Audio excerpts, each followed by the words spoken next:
ఏలియా ఆత్మ పలికిన ప్రవక్త సందేశం రుజువు చేయబడిన వర్తమానం. ఏలియా ఆత్మ పలికిన ప్రవక్త సందేశం రుజువు చేయబడిన వర్తమానం.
యెహోషువ గ్రంథము 10వ అధ్యాయము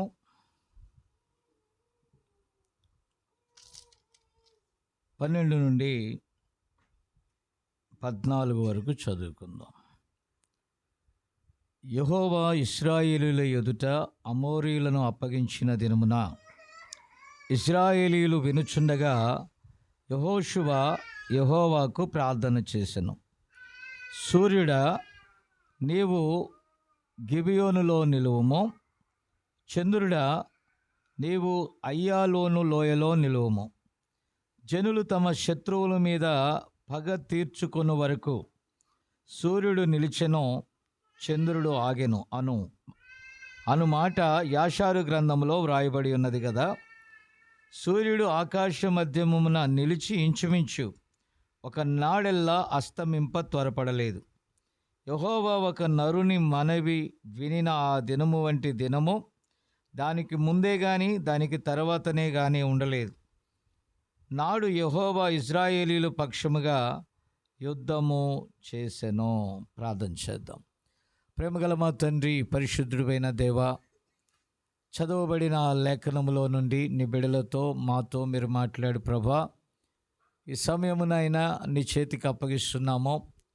నీ పరిశుద్ధాత్మ అభిషేకముతో నన్ను నింపి నీ బిడలతో మాట్లాడండి నైనా. ఇది రికార్డ్ చేయబడి ఎక్కడికైతే అది వెళ్తుందో వారితో కూడా మీరు మాట్లాడండి.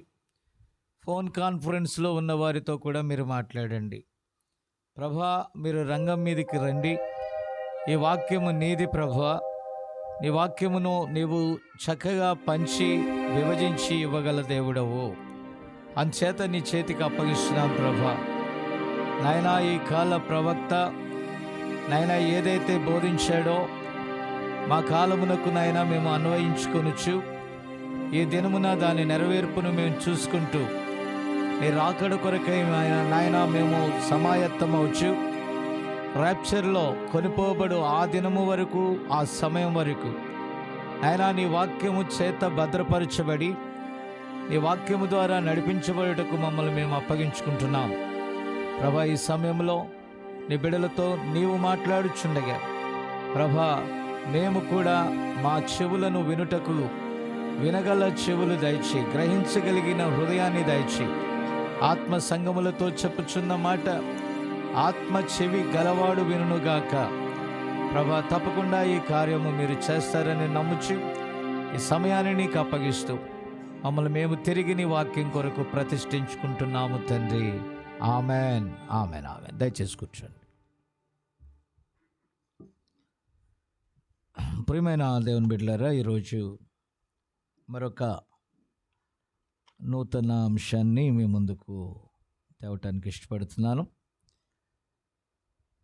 మరి జనవరి 17, 1965లో అరిజోనా ఫీనిక్స్లో బోధించిన అంశము ఒక నమ్మలేని నిజం, ఏ పారాడాక్స్. పిల్లరా, ఇది ఎందుకనంటే మానవాతీతమైనటువంటి కార్యం. కొన్ని మనం మన భౌతిక ఇంద్రియాలతో చూస్తే దేవుని కార్యాలు నమ్మలేం. చిన్నప్పుడు నాకు ఒకటే ఆలోచన, ఎందుకంటే కొన్ని విషయాలు మా అమ్మ సాక్ష్యాలుగా చెప్తా ఉన్నప్పుడు నేను నమ్మలేకపోయేవాడిని. సరే, ఆమె ఏదో భ్రమగా కొన్ని విషయాలు చెప్తుందేమో అనుకునేవాడిని. Praise the Lord. కానీ లేఖనాలను చదివినప్పుడు, లేఖన నెరవేర్పులో అవన్నీ కూడా మరి సత్యమని నేను గ్రహించాను. దేవుని స్తోత్రం. అంటే సత్యమని గ్రహించటానికి దేవుడు ఏమిచ్చాడు? కృపనిచ్చాడు. దేవుని స్తోత్రం. హల్లెలూయా. కాబట్టి ప్రియమైన దేవుని బిడ్డలారా, ఆమె చెప్తా ఉండేది, నాకు చదువు రాదు కానీ దేవుణ్ణి అడిగి నేను చదువుకున్నానని చెప్పేది. అది ఒక నమ్మలేని నిజం. స్కూల్ ఎందుకు, ఇంకా మీరే అంటారు, స్కూల్ ఎందుకు, కాలేజీలు ఎందుకు, టీచర్స్ ఎందుకు, ఇన్ని జాబులు ఎందుకు? కానీ వాటన్నిటికంటే దేవుడు గొప్పవాడు. దేవుని స్తోత్రం. నా మాట వింటున్నారా? వాటన్నిటికంటే. కాబట్టి ఆశ్చర్యకరమైన విషయం ఏంటంటే, హెబ్రీయులకు రాసిన పత్రికలో 11వ అధ్యాయము చాలా అద్భుతం. అక్కడ అంటాడు, విశ్వాసం అనున్నది నిరీక్షింపబడు వాటి యొక్క నిజ స్వరూపము, దృశ్యమైనవి కాదు, అదృశ్యమైనవి ఉన్నవి అనుటకు రుజువై ఉన్నది. అబ్బా, మీకు అర్థం కాలేదా? మీరు అనుకుంటారు దేవుని కార్యాలు ఇమ్మీడియట్లీ మాకు చూపించండి సార్. నువ్వు చూసినా అవి ఉన్నాయి, చూడకపోయినా అవి ఉన్నాయి. ఇప్పుడు అసలు మన మధ్య జరుగుతున్న, ఈ ప్రజలలో జరుగుతున్న దైవికమైన పోరాటం ఏంటంటే, నేను వింటూ ఉంటాను ఈ సోషల్ మీడియాలో చాలామంది, అంటే వారికి తెలీదు, వాళ్ళు మనమేమి అనకూడదు, కానీ వాళ్ళు అంటారు యేసుక్రీస్తు ఒక శవం, యేసుక్రీస్తు అంట, మీకు బైబిల్లో యేసుక్రీస్తు యొక్క సమాధి ఖాళీగా ఉంది. ప్రపంచమంతా తిరగండి, ఒక మానవుని సమాధి ఖాళీగా ఉండటం మనం ఎక్కడో చూడలేం. చాలామంది చెప్పి చనిపోయారు, మేము లేస్తాం అని. సంవత్సరాలు, వేల సంవత్సరాలు గతించిపోయాయి. వాళ్ళు ఇంకా విశ్వాసంతో అవి ఇవి పెడుతున్నారు, కానీ ఆయన లెగల. చాలామంది సజీవ సమాధులు అయ్యారు, మళ్ళా లేస్తామని యోగులుగా, లేవలా. కానీ ప్రాణం పెట్టుటకునో దాన్ని తీసుకోవటానికి నాకు అధికారం ఉందని చెప్పిన యేసయ్య చరిత్రలో మాత్రమే, చరిత్ర కాదు, వాస్తవమైన ఆ కార్యంలోనే దాన్ని మనం చూడగలుగుతున్నాం. ప్రపంచవ్యాప్తంగా ఖాళీగా ఉన్న సమాధి ఒక ప్రభు అయిన యేసుక్రీస్తుదే. ఆమేన్. ఎందుకంటే ఆయన అక్కడ లేడు. కానీ దానికి చాలా తప్పుడు ప్రచారాలు చేశారు. యేసు ప్రభు శిష్యులు వచ్చి రహస్యంగా ఆయన ఎత్తుకొని వెళ్ళిపోయి ఎక్కడో దాచిపెట్టారు. ఈ కబుర్లు వినటానికి బాగుంటాయి. రోమన్ గవర్నమెంట్ అంటే చాలా చాలా పటిష్టమైనటువంటి స్ట్రాంగ్ ఇనుమది. విన్నారా? ఆ కంచెను దాటి వెళ్ళి యేసు ప్రభు యొక్క డెడ్ బాడీని బయటికి తీసుకుని వెళ్ళటం సాధ్యం కాదని రోమీలకు కూడా తెలుసు. ఆయన లేచాడనే విషయము పరిసయ్యులు, శాస్త్రులు, ధర్మశాస్త్ర ఉపదేశకులకు కూడా తెలుసు. అది ఒక నమ్మలేని నిజం. అయితే ప్రజలు దేన్ని నమ్ముతారో వాళ్ళకి బాగా తెలుసు. ప్రజలు దేన్ని నమ్ముతారు? అబద్ధాన్ని నమ్మినంతగా నిజాన్ని వారు నమ్మలేరు. ఆమేన్. నా మాట వినబడుతుందా? అబద్ధాన్ని నమ్మినట్టుగా నిజాన్ని వారు నమ్మలేరు. దయచేసి గమనించాలి మీరు. హల్లెలూయా. ఇబ్బందిగా ఉంటే ఫ్యాన్ తీసేసుకోండి. చలిగా ఉన్న చోట అక్కడ తీసే, ఫ్యాన్ తీసే మనోడి దగ్గర. ఆమేన్. ఓకే, నాదుంచు. మీకు కావాలా ఫ్యాను? ఓకే. కాబట్టి పిల్లరా, మీరు దయచేసి గమనించాలి. ప్రతిదీ కూడా సాతాను చేసే పని ఏంటంటే నిజాన్ని అబద్ధముగాను, అబద్ధాన్ని నిజంగా చూపిస్తున్నాడు. నాకు వచ్చే పోరాటం కూడా అదే. నేను వాస్తవమైన దాన్ని గూర్చి బోధిస్తున్నా, ఈ గడియ వర్తమానాన్ని గూర్చి. ఈ నమ్మలేని ప్రజలు ఏం చేస్తున్నారో దాన్ని అంగీకరించటం వారి వల్ల కాక, అన్నమాట అర్థమవుతుందా? దాన్ని వారు అంగీకరించలేక, దాన్ని వారు విశ్వసించలేక, ఆమేన్, వాళ్ళు ఏం చేస్తున్నారు? అది అబద్ధం అని చెప్తున్నారు. ఇప్పుడు నీకు జరగనంత మాత్రాన అది అబద్ధం కాకపోదు. ఇప్పుడు మీరు అబద్ధం అన్నంత మాత్రాన నిజం కాకపోదు. ఆమేన్. ఒక నిజాన్ని ఎంత అబద్ధం అన్నా నిజం నిజమే. ఆమేన్. నా మాట విన్నారా? నిప్పు ఆరిపోదు, లేకపోతే అది ఎర్రగా కనపడకపోయినా అది నివురు కప్పి ఉంటుంది. కానీ ఆ పైన బూడిదని మీరు ఇలా తీసి చూడండి, లోపల కాలుతుంది, అది లోపల మండుతుంది. దేవుని స్తోత్రం కలుగును గాక. కాబట్టి వర్తమానము అబద్ధమని ఎంతమంది లేచి చెప్పినా అది సత్యము కాక తీరదు. ఆమేన్. కాబట్టి ఇప్పుడు సమస్య ఎక్కడొచ్చింది? నిజం కానీ వారు నమ్మలేకపోతున్నారు. అది నిజమని తెలుసు, లేఖనాలన్నీ నిజమని తెలుసు. బైబిల్ యూనివర్సిటీలు, బైబిల్ కాలేజీలు ఎందుకు వచ్చాయి? ఒక మతాన్ని బలంగా వాళ్ళు ఏం చేయాలనుకున్నారు? ప్రజలలోకి రుద్దాలనుకున్నారు.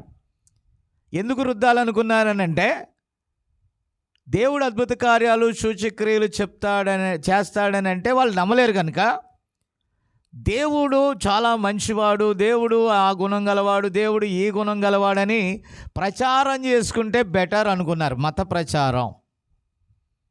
ఇప్పుడు ఈరోజు కావలసింది ప్రచారం కాదు, శక్తి. ప్రచారం కావాలా, శక్తి కావాలా? యేసు ప్రభు కూడా అన్నాడు, మీరు సర్వలోకానికి వెళ్ళి సర్వ సృష్టికి ప్రకటన చేయండి, ప్రకటించండి. ఆమెన్. అయితే నమ్మిన వారికి సూచక క్రియలు కనబడతాయి అన్నాడు. వెనువెంట జరుగుచూ వచ్చిన సూచక క్రియల ద్వారా ఎవరికి వాక్యం అర్థమవ్వాలని ముందుగా నిర్ణయించాడో వారికి అర్థమయ్యేటట్టుగా నేనే చేస్తాను అన్నాడు ఆయన. ఇప్పుడు ఎవరు చూస్తున్నారో? నమ్మేవాడు చూస్తున్నాడు, నమ్మని వాడికి అది కనపట్ల. కనపడని వాడు కనపడిన వాడిని మోసగాడు అంటున్నాడు, చూసిన వాడు నమ్మలేని వాడిని అమాయకుడు అంటున్నాడు. అది విషయం. చిన్నప్పుడు లెక్కల్లో మొద్దు అయిన నేను ఒక పక్క కూర్చుండేవాడిని, లెక్కల్లో షార్ప్ అయిన వాడు నా పక్కన కూర్చుండేవాడు అండి. మీకు అర్థమైందా? నేను నా సబ్జెక్టులన్నిటిలో షార్ప్గా ఉంటాను, వాడు లెక్కల్లో షార్ప్గా ఉంటాడు, నా సబ్జెక్ట్లో వాడు డల్గా ఉంటాడు. వాడు నన్ను అడిగేది ఏంటంటే, ఇది నీకు ఎలా అర్థమవుతుందని. నేను ఇంగ్లీష్ అవన్నీ చెప్పుకుంటూ వెళ్తూ ఉంటే, ఇది నీకు ఎలా అర్థమవుతుంది అని అంటాడు. అది నా సహజ జ్ఞానం. నేననేవాడిని, ఈ మ్యాథ్స్లో ఉన్న సమ్స్ ఇవన్నీ నీకు ఎలా అర్థమవుతున్నాయని. ఏమో అది ఫ్లాష్ అవుతుంది వస్తుంది అనేవాడు. ఇప్పుడు ఏమయ్యేది, నా సబ్జెక్టులో వాడికి అర్థం కాదు, వాడు బుద్ధిహీనంగా ఉంటాడు, వాడి సబ్జెక్టు నాకు అర్థం కాదు. ఆమెన్. మేము ఒక అండర్స్టాండ్ చేసుకున్నాం, నీ సబ్జెక్టు నాకు చెప్పు, నా సబ్జెక్ట్ నీకు చెప్తాను. కానీ ఇది అది కాదండి. దేవుని రాజ్య సంబంధమైనది దేవుడు బయలుపరచకపోతే ఇలాగ మార్పిడి చేసుకునే అవకాశం లేదు. అంటే నా విశ్వాసాన్ని నీకు, నీ విశ్వాసాన్ని నాకు ఎక్స్చేంజ్ చేసుకునే అవకాశం లేదు. ఇప్పుడు ఎలా అది? నమ్మిన వానికి అది సాధ్యము. నేను ఎంత మొత్తుకున్నా నమ్మని వారికి అది సాధ్యమో కాదు. కాబట్టి కొన్ని స్థలాల్లో నేను వెళ్తూ ఉంటా, వాళ్ళు నా ముఖం చూసి తిప్పుకుంటారు, పాపం ముఖం చాటేస్తారు. నాకు వాళ్ళంటే చాలా ప్రేమే. ఎందుకు చాటేస్తున్నారు అనేది నాకు అర్థం కాదండి. ఇప్పుడు చెన్నారెడ్డిపల్లిలో ఉంది, మా అవ్వగారు ఊరే, సొంత ఊరే. ఈ వాక్యమును బట్టి వాళ్ళు ఏం చేస్తారు, నా ముఖాన్ని చూసి అక్కడున్న సేవకులు కానీ ఆ స్థానిక ప్రజలు కానీ, అంటే కొంతమంది ముఖాన్ని తిప్పుకుంటారు. ఎందుకు తిప్పుకుంటారు? ఈయన ఏదో అబద్ధం బోధిస్తున్నాడేమో. నేను ముఖం తిప్పుకొని కానీ జాలి పడతాను. ఎందుకనంటే, ప్రభా వీళ్ళు జ్ఞానులు అనుకుంటున్నారు, వాళ్ళు తెలివైన వారు అనుకుంటున్నారు, వాళ్ళు బైబిల్ యూనివర్సిటీ ద్వారా బోధించినదే సత్యం అనుకుంటున్నారు. మీకు అర్థమైందా? నిజానికి ప్రమోషన్ ఎక్కర్లా, నిజమే. అంతేనా? ఇప్పుడు ఒక వ్యక్తి బతుకున్నాడని ఎలా నిరూపించుకోవాలి? చూస్తున్నాడు, వింటున్నాడు, మాట్లాడుతున్నాడు, వాసన చూస్తున్నాడు, కదులుతున్నాడు. లేదు నేను చచ్చాను అనుకో, నువ్వు టెస్ట్ చేయంటే ఏం టెస్ట్ చేస్తావు? ఆల్రెడీ కనపడుతుంది కదా, వినపడుతుంది కదా. ఈరోజు ఎలా ఉందంటే అలాగే ఉంది బుద్ధిహీనత. ఆకాశం చూపిస్తుంది, అంతరిక్షం చూపిస్తుంది, సర్వలోకం మనకు కనపడుతుంది, అయినా కూడా దేవుడు ఉన్నాడంటే నమ్మటానికి ఎక్కడో ఏమవుతుంది? ఒక తెలియని, చెప్పట్లేదు, ఒక తెలియని సందేహం. ఆమెన్. నా మాట అర్థమవుతుందా? ఒక తెలియని సందేహం ఉంటుంది. కానీ లేఖనాలు దేవుడు బయలుపరుస్తున్నప్పుడు, ఆమెన్, లేఖనాలు దేవుడు బయలుపరుస్తున్నప్పుడు, ఆయన ఎవరికి బయలుపరచాలని ముందుగా నిర్ణయించాడో వారికి అది బయలుపరచబడుచున్నప్పుడు అది గొప్ప శక్తిగా ఉంటుంది. ఆ లేఖనాలు రివీల్ అవుతా ఉన్నప్పుడు అది గొప్ప సంతోషాన్ని ఇస్తుంది. హల్లెలూయా, దేవుని స్తోత్రం కలుగును గాక. ఆమేన్. కాబట్టి ప్రియమైన దేవుని బిడ్డలారా, మీరు దయచేసి గమనించాలి. యెహోషువ గ్రంథాన్ని మనం చూస్తే అది పాత నిబంధనలో ఒక విమోచన గ్రంథం, భాగములను పంచిపెట్టే గ్రంథం, యుద్ధములను జరిగించిన గ్రంథం. కాబట్టి ఇంకా ప్రవక్త అంటాడు, క్రొత్త నిబంధన ఎఫెసీ గ్రంథానికి అది సారూప్యముగా ఉన్నది. ఆమెన్. అంటే ఇక్కడ ఏంటి? ధర్మశాస్త్రము ద్వారా మనకి తెలిసేది ఏంటంటే శిక్ష. ధర్మశాస్త్రం ఏం చేస్తుంది? కంటికి కన్ను, పంటికి పన్ను. నువ్వు వాడిని ఎద్దును నీ ద్వారా ఏదైనా నష్టం జరిగితే అప్పుడు ఏం చేయాలి? నీ ఎద్దుని చంపాలా. విన్నారా? కాబట్టి దానికి ఒకటి పనిష్మెంట్లు, దానికి ఏదైనా పెనాల్టీలు, అవన్నీ ధర్మశాస్త్రంలో ఉన్నాయి. ధర్మశాస్త్రము తప్పు చేస్తే తప్పని, మేలు చేస్తే మేలని మాత్రమే అది చూపిస్తుంది. ఒక అద్దంలాగా, అంటే నీ ఉన్న స్థితిని ఒక అద్దంలా చూపిస్తుంది అంతే. అయితే ఆ రూల్స్ అన్నీ వచ్చినప్పుడు, ఆ రూల్స్కి నువ్వు వ్యతిరేకంగా ఉన్నావో, లోబడి ఉన్నావో, తెలియజేసి నీకు శిక్షను మాత్రమే వేస్తుంది. నా మాట అర్థం చేసుకోవాలి. అది నీకేం వేస్తుంది? శిక్షను మాత్రమే వేస్తుంది. Praise the Lord. నా మాట అర్థమవుతుందా? అయితే కృపకి ఏ నిబంధన లేదు. తనని ఎందరైతే అంగీకరిస్తారో, తమ పాపములను ఒప్పుకొని విడిచిపెట్టి ఆయన్ని చేరతారో, కృప ఏం చేస్తుంది? వాటన్నిటిలో నుండి వారిని విడిపిస్తుంది, పాపం నుండి విడిపిస్తుంది. నమ్మినందు చేత నీకు రక్షణ ఇస్తుంది. హల్లెలూయా. నా మాట అర్థమవుతుందా? మీరు అర్థం చేసుకుంటున్నారా? హల్లెలూయా. దేవుని స్తోత్రం కలుగును గాక. కాబట్టి పిల్లరా, ఇప్పుడు వారు ఎలా చేశారు?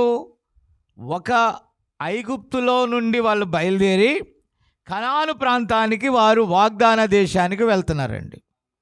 ఆమెన్. వాగ్దాన దేశం అంటే కనాను, పరలోకం కాదు. ఎందుకంటే మళ్ళీ కనాను వెళ్ళాక వాళ్ళు యుద్ధాలు చేశారు. కనాను వెళ్ళాక మళ్ళీ పాపం చేశారు.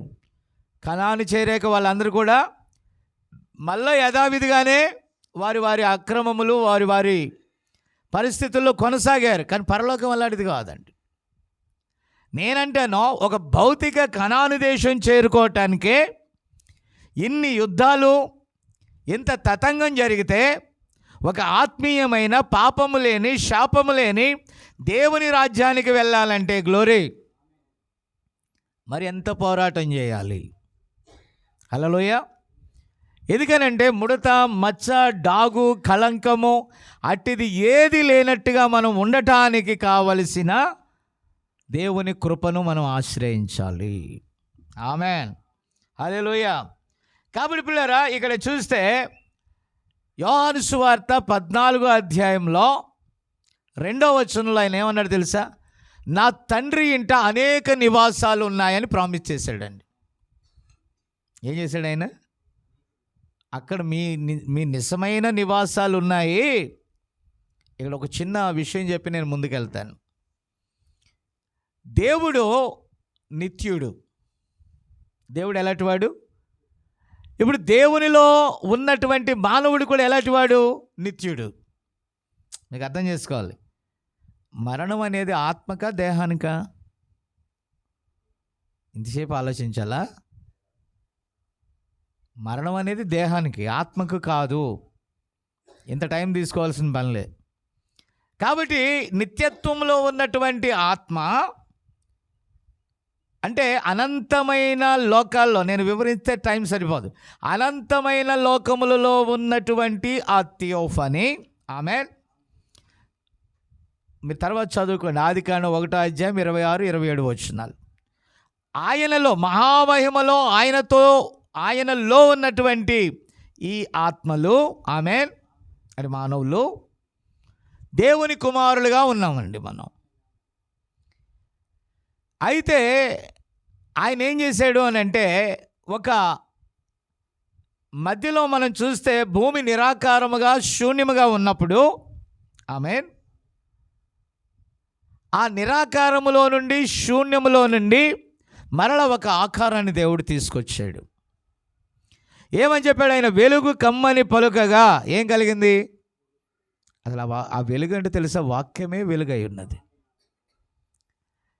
ముందు ఇక్కడికి వాక్యం రావాలనుకుంది ఈ గదుల్లోకి. అప్పుడు మనం అంతా సిద్ధపరిచాం. వాక్యాన్ని పైకి తీసుకొచ్చేలోకి ఇక్కడ ఏమొచ్చింది? ఇప్పుడు మళ్ళా ఈ నిరాకారంలో ఏమొచ్చిందండి? మాట్లాడరండి. వెలుగు వచ్చిందా? ఇది మనం కృత్రిమంగా తీసుకొచ్చాం. కానీ వాక్యం ఇక్కడ నిలబడి ఉంది. ఆమేన్. దేవుని స్తోత్రం కలుగును గాక. అంతకుముందు దీన్ని మీరు చూసినప్పుడు, మనం చూసినప్పుడు ఇది ఎలా ఉన్నది? ఒక నిరాకారముగా, శూన్యముగా ఉన్నది. ఒక ఆలోచనే ఇంత మార్పు చేస్తే దేవుడు ఇంకెంత మార్పు చేసి ఉంటాడు. నేను అనేది ఏంటంటే, విశ్వాసం, నువ్వు నమ్మితే ఇలా ఉండాలని దేవుని సన్నిధిలో నువ్వు నమ్మి అనుకున్నట్లయితే, నీవు ఏదైతే ప్రార్థిస్తావో దాన్ని పొందుకుంటావు. ఆమేన్. అంటే నిరీక్షింపబడు వాటి యొక్క నిజస్వరూపము. ఆమేన్. ఇప్పుడు నువ్వు నీ మనసులో ఒక చక్కని డిజైన్ ఉంది, ఇలా ఉండాలి, ఇది ఇలా ఉండాలి అనేది. చాలా ఇవన్నీ చేసేటప్పుడు రమేష్ నన్ను పిలిచి, అయ్యగారు నాకు అస్సలు ఐడియా రావట్లా. ఏం రావట్లేదంట, దీన్ని ఎక్కడెక్కడ ఏం అసలు అంత గందరగోళంగా ఉంది. ఏమన్నాడు? అంతా నువ్వు కూడా వచ్చావు కదా సాయంకాలం, అప్పుడు చెప్పవేంటయా, ఈ గదులు అంత గందరగోళంగా ఉన్నాయి, ఈ చెత్త చెదారం ఇదంతా. మర్చిపోయాను, డేవిడ్ అనుకుంటా. ఇదంతా చూస్తే ఒబ్బు కిందకి వెళ్ళిపోదాం అయ్యగారు. 2-3 సార్లు ఏమన్నాడు? వద్దులే అయ్యగారు, కిందే చేసుకుని ఎట్టకట్ట చేద్దాం. ఇదంతా మనోడికి పాపం కర్చీపులు కట్టుకున్న డస్ట్ ఆగట్లా, తుమ్ముతూ ఉంటే రెక్కలు కూడా అటు ఇటు ఊగుతూ ఉన్నాయి. నీకు అర్థమైందా? ఆమేన్. కిందకి వెళ్ళిపోదామంటే నేనన్ను దేవుడు మనల్ని ఎలాగోలాగా సాధించమన్నాడు కదా, మళ్ళీ కిందకి వెళ్ళిపోతే ఎలా కుదురుద్ది? కింద ఉన్న వాళ్ళు దేవుడు ఎక్కడికి వెళ్ళమన్నాడు? పైకి వెళ్ళమన్నాడు. వాళ్ళ లక్షణానికి తగ్గట్టు అన్నాడు కిందకి వెళ్ళిపోదాం. మనం దేవుని రాజ్యానికి వెళ్ళాం. ఎక్కడికి వెళ్ళిపోదాం? దేవుని రాజ్యానికి వెళ్ళాలంటే ఏం చేయాలి? క్లీన్ చేయాలా, శుద్ధి చేసుకోవాలా, మారు మనసు పొందాలా, పాప క్షమాపణ నిమిత్తం మారు మనసు పొందాలా, పరిశుద్ధాత్మను పొందుకోవాలా, ఆమేన్, బాప్తిజం పొందుకోవాలా, ఆమేన్. ఇంత తతంగం అవ్వదులే గారు, కిందకి వెళ్ళిపోదాం. ఎక్కడికి వెళ్ళిపోదాం? ఇంత సాధించాలంటే నాకు తుమ్ములు వస్తున్నాయి, దురదలు వస్తున్నాయి, అలర్జీ వస్తుంది. అవునండి. ఇప్పుడు నిన్ను నువ్వు శుద్ధీకరించుకునే క్రమంలో నువ్వు కొంత స్ట్రగుల్ ఫేస్ చేస్తావు. అంటే నువ్వు గతంలో ఉన్న స్థితికి, మార్పు చెందాల్సిన స్థితికి మధ్య ఏం జరుగుద్ది? పోరాటం జరుగుద్ది. ఆమేన్. మన ఏసేపు ఫోన్ చేసి నన్ను అంటే పెళ్ళికి పిలవలేదు అయ్యగారు. నాకు పిలిచిన పెళ్ళిళ్ళకి వెళ్ళట్లేదు నేను. మీకు అర్థమైందా? నిజం చెప్తున్నాను, పిలిచిన పెళ్ళిళ్ళకే నేను వెళ్ళలేకపోయేదే, బంధువుల్లోనే వెళ్ళలేకపోతున్నా. సాధ్యమైనంత వరకు కష్టమే నాకు. కానీ దేవుడు వాళ్ళు చాలా మేలు చేశారని నేను ఫీల్ అవుతున్నాను. నువ్వేం ఫీల్ అవ్వబాక. వాళ్ళు నాకు మేలు చేశారు. ఎందుకనంటే పిలిచినా వెళ్ళటం నాకు సాధ్యం కాదు. ప్రార్థనకు అంటారా, వెళ్తాను. ఏదైనా గాస్పెల్ థింగ్ అంటారా, నాకు ఇష్టం కాబట్టి వెళ్తాను. పెళ్ళికి వెళ్తాను కానీ చాలా ఇబ్బందితో వెళ్తానండి పెళ్ళిళ్ళకి. మీకు అర్థమైందా? ఎవరైనా బంధువులు ఉంటారు, పెళ్ళికి పిలుస్తారు, వెళ్తాను. ఆ దైవ సేవకులు అందరూ ఈ లైన్లో కూర్చోండి అంటారు. ఆ లైన్లో ఎక్కడో కూర్చుంటాం, మేము కూడా కూర్చుంటాం. పెళ్ళి జరిగేస్తారు. పెళ్ళి జరిగేసి సేవకులు కమాన్ అంటారు. సేవకులు అందరం వెళ్ళి నెత్తి మీద చేయి పెడితే నా ప్రాసెస్ ఏమైనా అవుతున్నట్టేనా? దాని మీద ఏమైనా ఉందా? కాబట్టి నాకు అలాంటిది అంత ఇంట్రెస్ట్ ఏం లేదండి. కానీ నాకు ఇంట్రెస్ట్ ఏంటంటే గాస్పెల్. ఆ రోజు తర్లుపాడులోనే లేట్ అయిపోయింది నాకు కొన్ని విషయాలు. అంటే దాన్ని ఏమంటారు, అది యూత్ మీటింగ్ కోసం మాట్లాడటానికి 15వ తారీఖు కోసం అక్కడ మధ్యాహ్నం వరకు లేట్ అయిపోయింది నాకు. అది కన్ఫర్మ్ చేసుకున్నాక వెళ్ళేటప్పటికి ఇక జనశతాబ్ది ట్రైన్ అందదు. బై లక్ చెక్ చేస్తూ ఉంటే ఉదయానికి అప్పటికే లేట్ అయిపోయింది. తత్కాల్లో 3, 4 టికెట్లో పినాకినీకి కనబడుతున్నాయండి దాంట్లో. కాకపోతే నా దాంట్లో నుంచి తత్కాల్ చేయటానికి నా దగ్గర ఆ యాప్ లేదు. కాబట్టి ఐఆర్సిటీసీ కావాలి కాబట్టి మరొకటికి ఫోన్ చేస్తే పాపం లక్కీగా దొరికాడు. అయితే నేను ట్రై చేస్తానని చెప్పేసి ట్రై చేసాడు. టికెట్ దొరికాక ఈ టికెట్ వెంటనే క్యాన్సిల్ చేసేసి పినాకినికి బయలుదేరి వచ్చానండి. ఆమేన్. కాబట్టి ప్రియమైన దేవుని బిడ్డలారా, అది సాయంకాలం వెళ్ళకపోతే దానం గారు బిల్డింగ్ని ఏం చేస్తున్నాడు, ముందు కడతానని మళ్ళీ కొంచెంసేపు డబ్బులు లేనప్పుడేమో డబ్బులు లేవు అన్నాడు. సరే, ఎక్కడో చోట మన పాస్టర్ గారిలోనే మన వసంత్ బ్రదర్ దగ్గర ఎంతో కొంత అప్పే తీసుకొని ఆ చర్చి అంటే మీటింగ్ టయానికల్లా ఒక కొలిక్కన్నా తేవాలా. మొత్తం చర్చి అంటే అవదు కట్టడం అంటే, అర్థమైందా? దాన్ని ఒక కొలిక్కి తేవాలి. కాబట్టి కొంత పనన్నా ఆ ఫ్రంట్ పనన్నా చేద్దాము అని అంటే ఎవరు అన్నారంట, దానం గారికి వెనకాల అంత స్థలం పోతుంది, నీకు బుద్ధి ఉందా లేదా అన్నారంట. ఏమన్నారంట? ఇది సగం పిల్లర్లు వేసాక. అయితే ఆపండి అన్నాడంట. ఏమన్నాడు? ఇమ్మీడియట్లీగా ఆపండి అని. మళ్ళీ నువ్వు వస్తే కానీ పని జరగదు అన్నాడు. నాకు దానికి ఏం సంబంధం అని నేను అనుకున్నాక వెళ్ళాక వెనకాల చూపిస్తున్నాడండి. నా మాట విన్నారా? ఇప్పుడు వెనకాల చూపించేటప్పటికి అది అయ్యే పైన నేను అన్నాను, అంతకుముందు కట్టిన గది ఏంటంటే పడేద్దాం అంటాడు. ఇదేంటంటే దీన్ని పడేద్దాం అంటాడు. వెనకాల ఒక గుమ్మం తీద్దాం అంటాడు, పక్కన ఒక గుమ్మం. డైరెక్ట్ ఎంట్రన్స్ దారి బాగుంది కదా. అంటే ఏంటి, బ్రెయిన్ ఇప్పుడు నిరాకారం చర్చి లేదు, నిరాకారం బ్రెయిన్లో ఉంది. నిరాకారం ఎక్కడదో ఒక ఆకారానికి ఆయన, నా మాట అర్థం చేసుకోవాలి మీరు, ఆయన ఒక ఆకారానికి రాలేకపోవటం వల్ల పని జరగట్లా, అంటే కన్ఫర్మేషన్ అవ్వట్లేదు బ్రెయిన్లో. టెన్షన్లో ఉన్నాడు కానీ అటెన్షన్లో లేడు. నా మాట విన్నారా? కాబట్టి ఏం జరిగింది? ఆమేన్.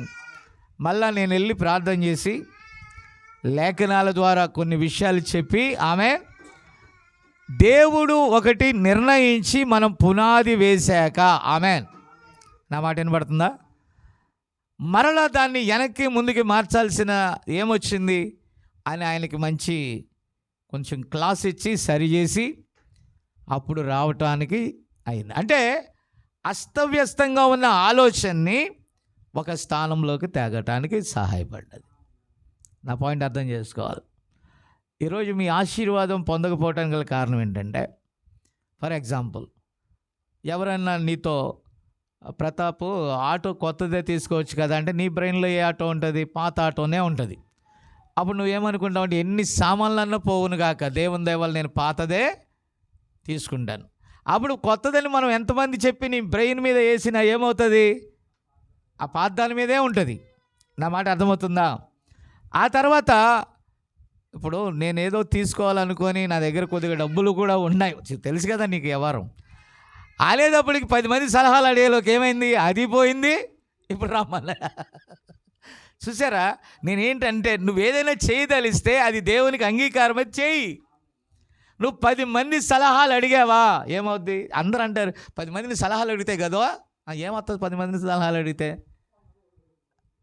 వాడు ముందంటాడు, వెనకంటాడు, కాలం అంతా పాడైపోద్దండి. ఆమెన్. నా మాట అర్థం చేసుకోవాలి మీరు. టైం అంతా వేస్ట్. నాది ఎలాగో తెలుసా? దేవుడు ఒకటి చేయమని చెప్పాడనంటే 6 100 106 నేను అటే కదులుతా. ఎన్ని వడదుడు ఆ ఇబ్బందికరమైన వాతావరణాలు వచ్చినా అటువైపే కదులుతానండి. ఎందుకంటే దేవుడు ఎటు కదుపుతున్నాడో మనం కూడా ఎటు కదలాలా? అటే కదలాలి. వాగ్దానముల వైపే కదలాలి. దేవుడిచ్చిన ప్రామిస్ వైపే కదలాల. కాబట్టి దేవుడు చెప్పాడు కదా, నువ్వెందుకు డిస్టర్బ్ చేస్తావు? ఎవరిని? రమేష్ని. అంటే సర్లే గారని ఒక మధ్యాహ్నానికి వాళ్ళు వచ్చారు పాపం. వాళ్ళు వచ్చి సగం బట్టి అన్నీ క్లీన్ చేసేటప్పటికి ఇప్పుడు చూడన్నా కొంతవరకు పర్లేదు. మళ్ళా ఆ వైరింగ్ అవన్నీ లాగించా, ఇంకొంతవరకు పర్లేదు. మళ్ళీ ఇంకొంచెం కొలిక్కి వచ్చింది, ఇంకొంతవరకు పర్లా. పరిపూర్ణ మానవుని స్వరూపం కూడా అలాగే తయారవుతుంది. ఆమేన్. కాబట్టి నువ్వు మొదటి అడుగు వేయటానికే నువ్వు ఆలోచిస్తూ ఉంటే ఆ నమ్మలేని నిజాన్ని నువ్వు పొందుకోలేవు. అంటే ఏంటి? ప్రజల యొద్దకు నువ్వు వెళ్ళి ఏదైనా దేవుని కార్యాలు సంప్రదించ చూస్తే వాళ్ళు నేను డిసప్పాయింట్ చేస్తారు. ఫర్ ఎగ్జాంపుల్, నీకు జ్వరం వచ్చింది, లేకపోతే అనారోగ్యం వచ్చింది, లేకపోతే ఇంకో జబ్బే వచ్చింది, లేకపోతే డాక్టర్లు తీర్చలేని కార్యాలే జరుగుతున్నాయి. అయితే బైబిల్ అంటది నిర్గమ 15:26 ప్రకారం నిన్ను స్వస్థపరిచే యెహోవాను అని బైబిల్ చెప్పినప్పుడు మనం అంటాం, సేవకుడు అంటాడు ఏమంటాడంటే, ఎంతమంది డాక్టర్లు చెప్పినా నువ్వు సైన్స్ ఓకే, సైన్స్ లేదని నేను అంటలా. సైన్స్ నీకేం చేయలేకపోయినప్పుడు దేవుడు కూడా ఏం చేయలేడా? నా మాట వినాలమ్మా, అర్థమవుతుంది నేను చెప్పేది. సైన్స్ చేయలేకపోయింది, వదిలేసాను, పక్కన పడండి. మరి సైన్స్ చేయలేని కార్యాలు దేవుడు అంటే ఏంటి? ఒక మానవుడు ఎక్కడైతే విఫలమవుతున్నాడో ఆ కార్యాన్ని చేస్తేనే కదా దేవుడు. నా పాయింట్ అర్థం చేసుకోవాలి మీరు. మనం ఒక డాక్టర్ చెప్తే, అయ్యా ఈ పనులన్నీ పీకేయమన్నాడయ్యా డాక్టర్, మొత్తం ఉన్న పనులన్నీ. నేను ఒక డాక్టర్ దగ్గరికి వెళ్ళా. ఏ డాక్టర్ అంటే మన పంటి డాక్టర్, డెంటిస్ట్ కదా. కాబట్టి అక్కడికి వెళ్ళా. గగన పని చేస్తుంది అన్నది, ఈ పన్ను చాలా నొప్పి అయిపోయి ఏమవుతుందంటే ఊగిపోతుందండి, ఇలా టచ్ చేస్తే ఊగుతుంది. విన్నారా? ఈ దవడ పన్ను చాలా నొప్పిగా ఉంది. సరే అని చెప్పేసి ఆ డాక్టర్ దగ్గరికి వెళ్తే డాక్టర్ అన్నాడు, అసలే ఊగుతుంటే ఇంతలాంటి సుత్తిలాడి పెట్టుకోటాడంట అప్పమని. దాని దెబ్బకి మోత మోగింది. విన్నారా? చాలా పెయిన్ అయిపోయింది. అయిపోయిన తర్వాత కొన్ని మామూలుగా అవి చూసి అన్నాడు, రేపు రమ్మని పీకేస్తాను అన్నాడు. నేను అన్నాను, పన్ను పీకించుకోవటం మీద నాకు నమ్మకం లేదు, ఆ పన్ను టైట్ అవటం మీద నాకు నమ్మకం ఉంది. కాబట్టి ఏం చేయొద్దు, ముందు ఒక 3 రోజులు 4 రోజులు ఒక టాబ్లెట్స్ ఏదైనా దానికి సంబంధించిన నీ దగ్గర ఏదైనా ట్రీట్మెంట్ ఉంటే ఇవ్వండి, నాకు నమ్మకం ఉంది అన్నా. లేదు సార్ లాగెత్తే పోద్ది అన్నాడు. ఎన్నని లాగమంటారు సార్, ఇప్పటికే మాట రాట్లా, ఇక్కడ 1-2 పోయినాయి, ఇక మొత్తం పీకెత్తే నేను తుత్తుత్తా అనాల్సి వస్తుంది, మళ్ళీ మీరే అంటారు పళ్ళు కడతానికి ఒక 25,000 తెచ్చుకో అని. ఓడగొట్టించుకోవడం ఎందుకు, మళ్ళీ కట్టించుకోవడం ఎందుకు, దేవుని మీద భారం వేసి ఎలవలా ముందుకెళ్ళిపోదాం అన్నట్టుగా కొన్ని ఇమ్మన్నాను, ఇచ్చారు. ఒక పేస్ట్ తీసుకున్నాను, వాడటం మొదలుపెట్టాక లూజ్ అయిందంతా టైట్ అయిపోయిందండి. అప్పటి నుంచి ఇప్పటి వరకు కూడా ఇంకేం కదలిక ఏం లేదు. దేవుని స్తోత్రం. కొంచెం బలమైన ఆహారాన్ని కూడా గట్టిగా కోరిక తింటున్నా. ఆమెనా నిజమే, దేవుని స్తోత్రం కలుగును గాక. డాక్టర్ అబద్ధమని నేను అంటలా, అతడు తన కంటితో చూసి ఊగిపోతుంది కాబట్టి లాగేస్తానన్నాడు. నేను దేవుని మీద భారం వేసి లాగాల్సిన పని లేదు, ఉంటుందిలే అనుకున్నాను. ఉన్నది, నొప్పి లేదు, పాడలేదు. స్తోత్రం. కాబట్టి ఇప్పుడు సైన్స్ తప్పని నేను అంటలా, సైన్స్ అక్కడ ఉన్నదాన్ని చెప్పుద్ది అంతే. పుస్తకంలో ఊగే పనికి ఏం చేయాలంటే వాళ్ళు ముందు రాస్తాడు, ఊగే పనికి ఇంకేం చేస్తావురా పీకే అంటాడు. అప్పుడు ఈ డాక్టర్ వెనకాల వచ్చిన డాక్టర్ చదివి ఏమంటాడు, అతనే సొంత నిర్ణయం తీసుకుంటాడా, డాక్టర్ చదువుకున్నది చెప్తాడా? అప్పుడు మనం బైబిల్ చదివినప్పుడు మరి బైబిల్ చదువుకున్న డాక్టర్లైన మీరు ఎందుకు నమ్మట్లేదు దీన్ని? మీరు ఏ డాక్టర్లు కరెక్ట్గా చెప్పండి. అది ఓన్లీ మాస్టర్ ఆఫ్ వాళ్ళు ఎంబీబీఎస్ అండి వాళ్ళు చేసింది. మీకు అర్థమైందా? మనం ఏంటంటే బైబిల్ బిఎస్ చేసాం మనం, అంటే బైబిల్ పిహెచ్డి చేసాం మనం, అంటే బైబిల్ని నమ్మే వాళ్ళం అయి ఉన్నాం మనం. అర్థమైందా? కాబట్టి బైబిల్ అంటే అది నేను స్వస్థపరిచే యెహోవాను నేను, అది ఏ రోగమైనా సరే అది ఒక నమ్మలేని నిజం. హల్లెలూయా, దేవుని స్తోత్రం కలుగును గాక. కాబట్టి పిల్లరా, ఈరోజు మనకు జరిగే పోరాటం ఏంటంటే అవిశ్వాసానికి విశ్వాసానికి మధ్య పోరాటం. ఏం పోరాటం జరుగుతుంది? అపనమ్మకానికి నమ్మకానికి మధ్య పోరాటం. ఈ మధ్యలో తలకాయ లేని వాళ్ళు ఏం చేస్తారంటే 10 మందిని సలహాలు అడుగుతారు. ఏం చేస్తారు? కొంతమంది ఉచిత సలహాలు ఇవ్వటం కోసం కూర్చుంటారండి. ఏ సలహాలు ఇస్తారు? పొర్రపాటున ఉచిత సలహాలు ఇచ్చే వాళ్ళని గ్రామంలో ఏమంటారంటే పెద్ద మనుషులు అంటారండి. ఏమంటారు? గ్రామ పెద్దలు. పెళ్లి చేయాలంటే ఎక్కడికి వెళ్తారు? పెద్దల దగ్గరికి వెళ్తే పెద్దల కట్నం ఇవ్వాలా వద్దా? మరి అది లంచం కాదేంటి? వాళ్ళు ఆ పని కోసమే కూర్చున్నారు అక్కడ. ఊర్లో ఈ పెద్దల్ని పెట్టాక ఊర్లో గొడవలు లేకపోతే పెద్దలకు డబ్బులు వస్తాయా? వాళ్ళు ఏ పని కోసం కూర్చున్నారు అక్కడ? మీరు రాజకీయ నాయకులైనా ఎవరైనా ఊరకే చేస్తారేంటి? డబ్బులు ఊరకే వస్తాయా? మరి పోలీస్ స్టేషన్లు పెట్టాం, ఎవడు చంపుకోకుండా కొట్టుకోకుండా నరుక్కోకుండా ఉంటే పోలీస్ స్టేషన్లకు ఏం లాభం? అవునా కదా? లాయర్లు పెట్టాం, పెట్టాం, మోసాలు దగాలు జరగకపోతే లాయర్లతో ఏం పని? రోగాలు రాకపోతే డాక్టర్లతో ఏం పని? అందుకని దేవుడు స్వస్థపరిస్తే ఈ డాక్టర్లు కానీ సైన్స్ కానీ ఏమంటుంది? దేవుడిని నమ్మితే మాకు వ్యాపారం ఎక్కడ జరుగుద్ది నాయనా? జరుగుద్దా? పుతోన్ అనే దెయ్యంలో ఉన్న దెయ్యాన్ని నిలగొడితే, దెయ్యంలోంచి దెయ్యాన్ని నిలగొడితే వాళ్ళందరూ వచ్చి ఎందుకు కొట్టారు? పౌల్ని శీల్ని వీళ్ళందరినీ భక్తుల్ని ఎందుకు కొట్టారు? ఈ విమానం మోత ఎందుకు మోగించారు? ఎవరు మాట్లాడలేదమ్మా. మాకు ఆ సోది చెప్పే చిన్నదాని ద్వారా ఏముంది లాభం? గెరాసేనీల దేశంలో సమాధుల్లో పడుకుంటున్న వాడిని యేసు ప్రభు వెళ్ళి బాగు చేస్తే అక్కడ సముద్రంలో పడి పందులు చచ్చాయని మా ఊరు వదిలిపెట్టి మాకు మేము బతికేదే పందుల మీద. దేని మీద? నువ్వు వచ్చి ఇక్కడ ఏదన్నా బాగు చేసి మా పందుల్ని చంపుతావేమో, మా ప్రాంతం వదిలి వెళ్ళిపో. అంతే కదా. కొన్ని చోట్ల నేను సువార్త చెప్తానికి వెళ్తా, అయ్యా వందనాలయ్యా, మీది నిజమే కావచ్చేమయ్యా, మా ఊరిని గలిబిలు చేయొద్దయ్యా, మా సంఘాలను గలిబిలు చేయొద్దయ్యా, మా బాప్టిస్ట్ స్ట్రాంగ్ బాప్టిస్ట్ అయ్యా, మా పెంతుకో స్ట్రాంగ్ పెంతుకొస్తాయా, మా బ్రదర్ అన్న స్ట్రాంగ్ బ్రదర్ అన్నయ్యా, కలవర పెట్టొద్దయ్యా. ఏం పెట్టద్దు? మీకు దండం చేస్తావు. నేను అనుకుంటాను, అమ్మ దెయ్యాలరా, పందుల్లోంచి అక్కడికి వచ్చి బ్రదరంలో పడ్డారా, బ్రదరంలో వచ్చి బాప్టిస్ట్లో పడ్డారా, బాప్టిస్ట్లో వచ్చి పెంతుకోసులో పడ్డారా, సత్యాన్ని వినకుండా, వాక్యాన్ని లోపలికి వెళ్ళనివ్వకుండా వాళ్ళు ఏం చేశారు? తలుపులు క్లోజ్. ఎందుకనంటే నమ్మలేని నిజం. సత్యం ఎలా ఉంటుంది? అది నిజం, నువ్వు చెప్పేదంతా నిజమేనయ్యా, రైటేనయ్యా, కానీ మేము నమ్మలేం. మేఘస్తంభం మేము నమ్మలేం. ఈ కాలంలో మేఘస్తంభం ఏంటయ్యా, మేము నమ్మలేం. అగ్నిస్తంభం, ఈ కాలంలో అగ్నిస్తంభం ఏంటయ్యా, నమ్మలేం. కానీ బైబిలు నిన్న నేడు నిరంతరము ఆయన మారని దేవుడు. ఆమేన్. ఎవరు మాట్లాడలా? ఆమె చెప్పలేరా? ఆమె చెప్పలేరా అంటే వీడు సన్నీ గడి చెయ్యెత్తున్నాడు చలికి. ఆమె నన్ను అదిగో దేవుని స్తోత్రం కల ఆమె నన్ను అంటే అది కొత్త లేటెస్ట్ మోడల్ ఏమన్నా ఫిల్మ్లో వచ్చింది ఆ టైపు. మనకి ఇక్కడ చల్లదు అది. ఆమెనంటే ఆమెను అనాల్సిందే. దేవుని స్తోత్రం కలిగిన గాక.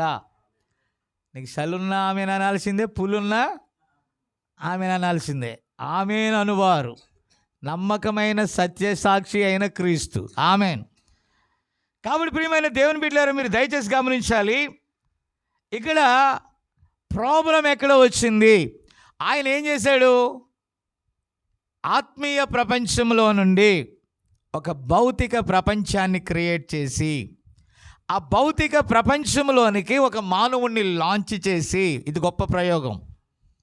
ఈ భౌతిక ప్రపంచాన్ని మానవునికి అప్పగించి దానికి ఒక టైము, దానికి ఒక పరిధి పెట్టి పాపం వలన శరీరధారిగా మళ్ళా ఆయన ప్రవేశించి అక్కడ ఆయన ప్రాణం పెట్టి తిరిగి లేవకపోతే ఆమేన్ పాపక్షమాపణ లేదు, ప్రాయశ్చిత్తం లేదని బైబిల్ చెప్పినట్టుగానే ఆయన వచ్చాడు. ఆయన తన స్వకీయుల దగ్గరికి వస్తే నమ్మరని మేము తెలియజేసిన యశభక్తుడు అన్నది అదే కదా. సమాచారం ఎవడు నమ్మెను? వారు నమ్మరని చెప్పినా. ఆమేన్. నా మాట దయచేసి అర్థం చేసుకోవాలా. ముందే చెప్పినా ఆయన రంగం మీదకి వచ్చాడు. కానీ అది ఒక నమ్మలేని నిజం. ఆయన రావటం వాళ్ళకి ఆశ్చర్యంగా ఉంది. పశువుల పాకలో పుట్టడం ఆశ్చర్యంగా ఉంది. ఒక దీనులైన కుటుంబమైనటువంటి మరియకు పుట్టడం ఆశ్చర్యంగా ఉంది. ఇవన్నిటిని బట్టి వారు నమ్మలేకపోయారు. అయినను ఆయన ఉన్నాడు. లేఖనాలు చూస్తేనే నమ్మగలుగుతాం, లేఖనాలు లేకుండా నమ్మటం సాధ్యము కాదు. హల్లెలూయా. కాబట్టి పిల్లరా, ఇక్కడ మనం చూసినట్లయితే ఒకే కాలంలో ధర్మశాస్త్రం, ఒకే కాలంలో కృప పనిచేయదు. విన్నారా? బాప్తిజమం ఇచ్చి యోహాను కాలంలో యేసుక్రీస్తు రంగం మీదకి రాలా. యోహాను వెళ్ళిపోయాక యేసుక్రీస్తు రంగం మీదకి వచ్చాడు. మీకు అర్థమైందా? కాబట్టి యేసుక్రీస్తు తర్వాత పరిశుద్ధాత్మ కృమ్మరింపబడిన తర్వాత సంఘము ఏర్పడింది. మొట్టమొదటిగా పేతురు ప్రసంగం విని 3,000 మంది ప్రభువైన యేసుక్రీస్తు నామంలో బాప్తిజమం పొందారు. మొదటి వల. ఆమేన్. అక్కడి నుంచి ఈ సంఘము ప్రారంభమై ఆమేన్ 7 సంఘకాలములు దాటింది. మలాకి 4:5 ప్రకారం ఆయన ఏమన్నాడు? ఆమేన్. ఆ భయంకరమైన మహాదినము రాకమునుపు ఏలియా ఆత్మయు శక్తి గలవాడైనా, అవునా, ఆ ప్రవక్తను నేను పంపుతాను. అతని మాట వినకపోతే జనములలో ఆ దేశంలో మీరు కొట్టివేయబడతారు. ఆమేన్. కాబట్టి ఆ మొదటి భాగంలో క్రీస్తు యేసు యొక్క మొదటి రాకడలో బాప్తిజమం ఇచ్చి యోహాను ఒక పనిని ముగించి వెళ్ళిపోయాడు. మీరు అనుకుంటారు, ఏ యోహాను మాకెందుకయ్యా, ఏదో 4 ముక్కలు దేవుడు మిమ్మల్ని దీవిస్తాడు, 1 సందా వేసాక దీవిస్తాడు, 2 ఇంటికి వెళ్ళిపోయేటప్పుడు దీవెన, 3 దీవెనలు మాకు ఇచ్చేస్తే ఆదివారం అయిపోద్దిగా. కానీ లేఖనం లేని దీవెనే లేదు. లేఖనములలోనే నిత్య జీవం ఉన్నది. కాబట్టి ఇక్కడ 3 ముక్కల ప్రసంగాలు చేసి పంపించేస్తే ఏం లాభం అండి?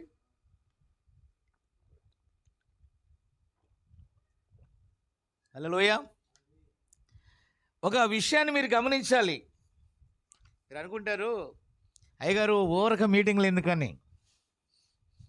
హెబ్రీయులకు రాసిన పత్రికలు ఏమన్నది? ఆ దినము సమీపించే కొలది మరి తక్కువగా కూడుకోవాలని ఉంది కదా. తక్కువగా కూడుకోవాలని ఉందా? యశోద అవునంటండి. మొన్న మొన్న దానం గారు రామోత్కిలాదిలాగా ఆ స్థలం నీదేనండి దానం గారు, ముందున్న దాన్ని వెనక్కి ఎందుకు మార్చాలంటే, అవును మంది ఎందుకు పోవాలా అంటున్నాడు. ఆహాబు అక్కడ చచ్చిపోయాడనే సంగతి తెలియకుండా మీరు ఆహాబులా గొంతెమ్మ కోరికలు ఎందుకు, రామత్కిలాది మందే కదా, మన స్థలం ఎందుకు పోవాలా, తెచ్చేసుకుందామని ఆలోచన దేవుడు ఇవ్వకుండా ఎందుకండి దానం గారు చర్చి వెనక్కి ముందుకు అంటారని అంటే, అవును మరి వాళ్ళ అబ్బు సొమ్మ పోవాలా వెనక సొమ్మ అన్నాడు. దేవుడు తిట్టాక అవునా క్షమించు నాయన అంటున్నాడు. హల్లెలూయా. వాక్యం వచ్చినప్పుడు క్షమించి అంటున్నాడు. దేవుని స్తోత్రం. దేవుడు అంటే వాక్యమే, వాక్యం ద్వారా నిరూపించాలి ఏదైనా సరే. కాబట్టి ఒక పని జరుగుతూ ఉన్నప్పుడు దాన్ని ఆపుకొని మళ్ళీ వెనక స్థలం ఉంది ముందు స్థలం ఉంది, ఎంత కన్ఫ్యూజ్ అది. ఆమెన్. దాన్ని నిరాకారం అంటారు. కాబట్టి అంత కొన్ని లక్షల, ఇందాక కొన్ని విషయాలు నేను వస్తూ ఉన్నాను.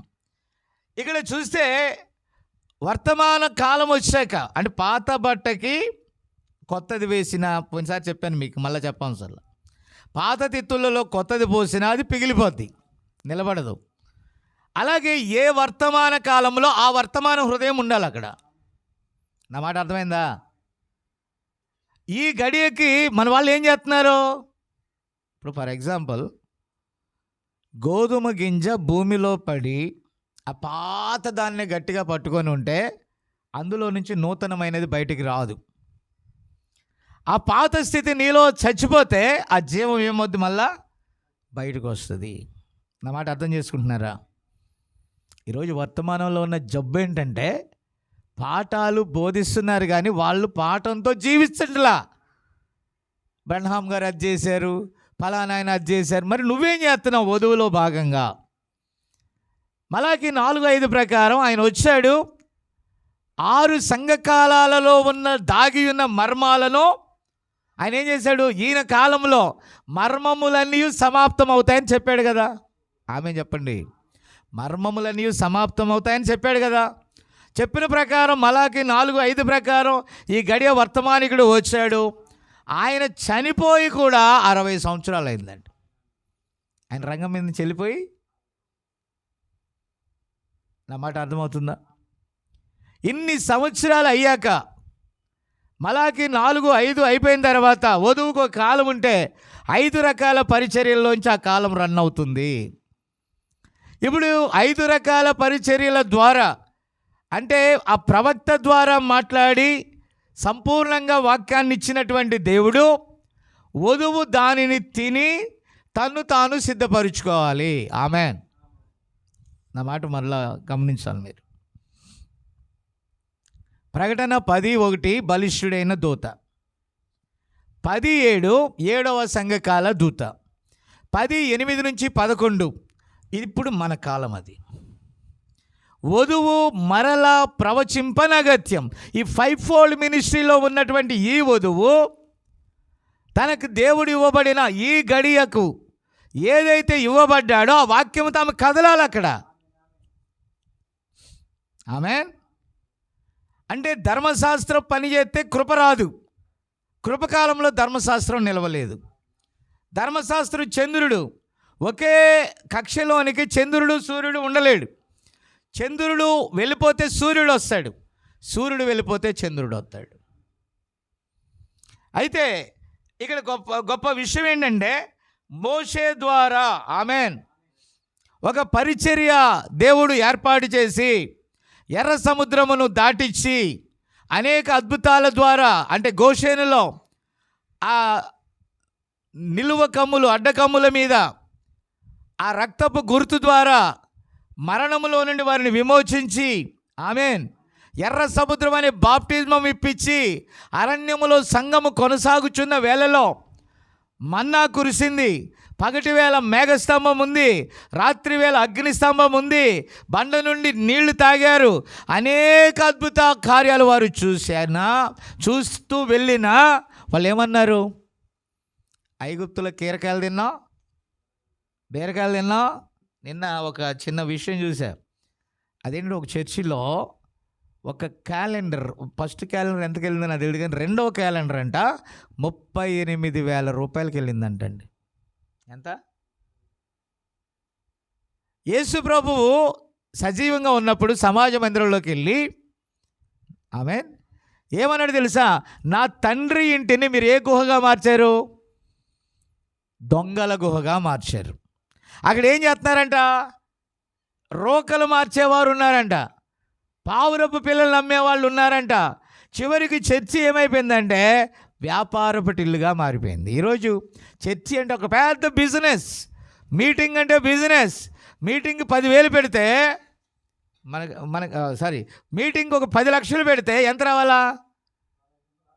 3 అంతలు రావాలా, 30 లక్షలు రావాలా. 10 లక్షలు పోయినా 20 లక్షలు ఎక్స్ట్రాగా రావాలా. బిజినెస్ కదా? బిజినెసే కదా? మనం పెట్టేదే, తీసుకునేది ఏమైనా ఉందా? మనం టార్గెట్ చేసి చేస్తున్నాం మీటింగు. ఓ 10,000 పెట్టి మీటింగ్ పెడితే 20,000 వస్తాయని టార్గెటా? అలాంటిది ఏం లేదే. అందుకంటే విలువైన ఆత్మలకు చేరవేయవలసినటువంటి వాక్యం వెళ్తుందని మన సంతోషం. మనం ఏదైనా ఇచ్చుకున్న పుచ్చుకున్న పరలోకంలోనే ఆమేన్. ఒక ఆత్మ 10,000 ప్రపంచాల కంటే గొప్పదని మనం వెళ్తా ఉన్నాం. ఒక మీటింగ్ వల్ల ఎంత లాభం వస్తుంది అనేది మనకు అనవసరం. ఒక కార్యాల వల్ల మనం ఏం కడుతున్నాం అనేది మనకు అనవసరం. ఎంత డబ్బు వచ్చి ఏది సాధించామనేది మనకు అనవసరం.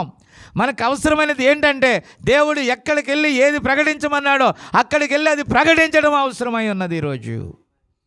స్తోత్రం. నా మాట అర్థమవుతుందా? కానీ ఈరోజు ఏం చేశారు? వ్యాపార పటిలుగా మార్చేశారు, బిజినెస్. నా మాట విన్నారా?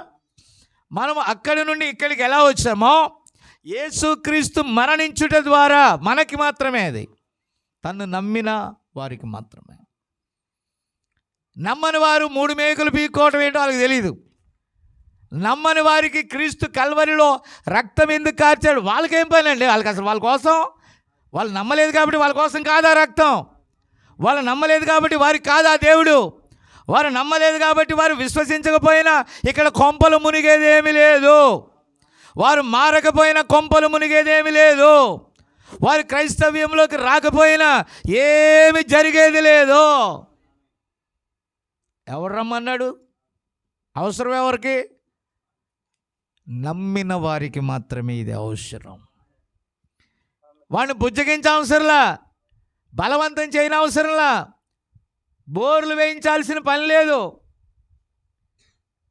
మన ఈయన ఇంటి ఓనర్ అంటాడు, ఏం పేరు అరుళ్ గారు, అయ్యా నేను చాలా చర్చిలు నన్ను ప్రేమిస్తారు అని. ఎలా ప్రేమిస్తారు అంటే శనివారం ఆయన ప్రేమిస్తాడంట. ఎవరు? సెవెంత్ డే ఆయన. ఒక ఆదివారం ఆవిళ్ళలో ఒక చర్చి ఉందంట, వాళ్ళు ప్రేమించుతారంట. మరొక మధ్యలో వచ్చే ఒక ఆదివారం ఇంకొక చర్చి ఉందంట, వాళ్ళు ప్రేమిస్తారంట. ఎంతమంది ప్రేమలో పడతాడు ఈ ముసలాయన? చివరికి ఏం ప్రేమిస్తాడా అని నేనంటే తర్వాత అర్థమైంది, ఇంకెందుకులేండి లైవ్లో వెళ్తుంది. అర్థమైందా? అంటే దేనికోసం వెళ్తున్నట్టు అక్కడ? Something is something. కానీ ఇక్కడ ఆయన ఇంటి మీదే ఓడ కడుతున్నాను నేను. ఇక్కడ నోవాహు వాడు ఎక్కడ? ఇది నమ్మలేని నిజం. కానీ ఆయన ఏదో వాడ ఆకర్షించి పరిగెడుతున్నారు వాళ్ళు. గుర్తుపెట్టుకోండి మీరు. నా మాట అర్థం కావట్లేదు మీకు? వాళ్ళని ఆకర్షించే వాడలు వేరుగా ఉన్నాయి. 8 మంది ఉన్నట్టుగా ఎంతమంది ఉన్నారు ఒకసారి లెక్కేసుకోండి మీరు. పైన ఎంతమంది ఉన్నారు? మీరు ఎంతమంది అమ్మా అక్కడ? 8. నన్ను తీసే దేవుని స్తోత్రం కలుగును గాక. అక్కడ ఇక్కడ కొంతమంది ఉన్నారు, అక్కడ కొంతమంది ఉన్నారు, అక్కడ కొంతమంది ఉన్నారు. నేను పైన ఎంతమంది ఉన్నారని, కింద పిల్లలతో ఉన్న వాళ్ళని వదిలేసేయండి. మీరు ఎంతమంది ఉన్నారు చూసుకోండి. కాబట్టి పిల్లలు మీరు దయచేసి గమనించాలి, ఒక కొద్ది మంది జనాభా ఉన్నారు.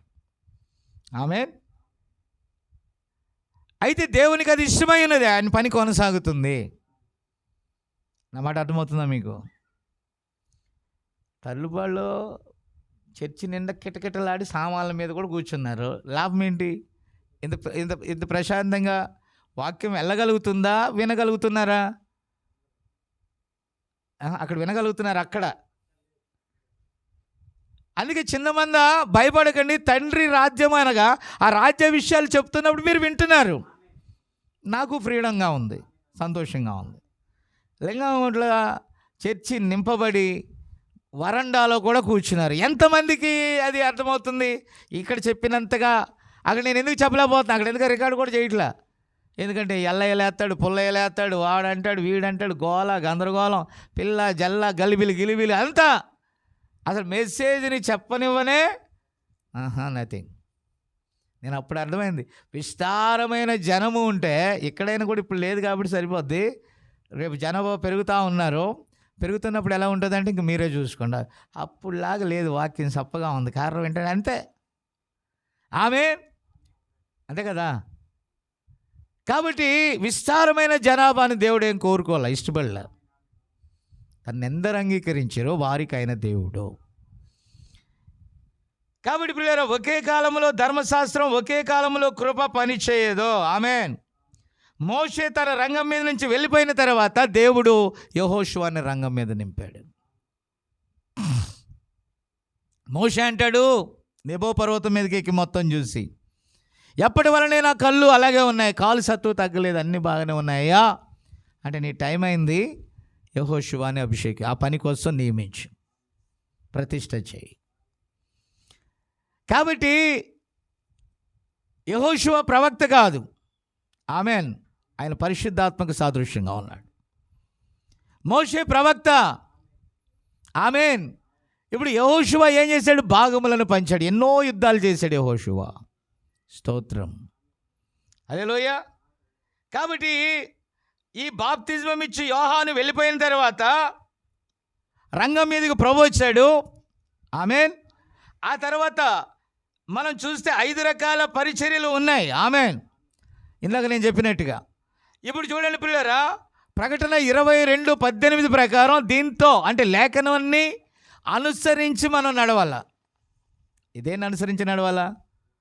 లేఖనాన్ని అనుసరించి నడవాలా. దీంతో ఒకటి కలపడానికి మనకేదో చక్కగా లేదని కలపడానికి లేదు, తీసివేయడానికి అంతకంటే అధికారము లేదు. ఆమేన్. కాబట్టి చాలామంది ఈరోజు చెప్పేది ఏంటో తెలుసా? ఈరోజు అద్భుత కార్యాలన్నీ అయిపోయినాయి. వర్తమానంలో కూడా ఇది ఒక్కటి బాగా మొదలైందండి.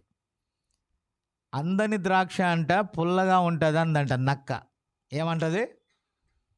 అందని ద్రాక్ష ఎగిరిందంట, 2 సార్లు ఎగిరిందంట, 3 సార్లు ఎగిరిందంట, దొరకలేదంట. దొరకపోతే మిగతా వాళ్ళు ఎవరన్నా తింటారేమని వాళ్ళ గురించి అన్నదంట, ఏంటమ్మా నక్కమ్మ అలిసిపోయావా అంటే, ఎగరటానికి ట్రై చేశాను బెదరు, 3 సార్లు ఎగిరాను బెదరు, 3 సార్లు ఎగిరితే దొరకలేదు బెదరు, దొరకలేదు కాబట్టి పుల్లగుంటుందని ఊహిస్తున్నా. నువ్వు ఊహించేది కాదమ్మా, ఇది బైబుల్. భూమి మారినా ఆకాశం మారినా దేవుడు తన వాక్యాన్ని ఎన్నడూ కూడా తప్పిపోనివ్వడు. తప్పిపోతే ఆయన తప్పిపోయినట్టే. ఆయన వాక్యము వేరు కాదు. ఆమేన్.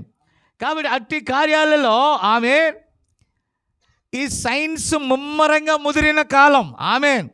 నా మాట దయచేసి వినాలి మీరు. ఇక్కడ సైన్స్ ముదిరిన కాలం ఇది. విజ్ఞాన శాస్త్రాలు, అన్ని శాస్త్రాలు అన్నీ కూడా బైబిల్లో ఆది కాండము 4వ అధ్యాయం నుండి మొదలైంది. ఎవరి సంస్కృతి అది?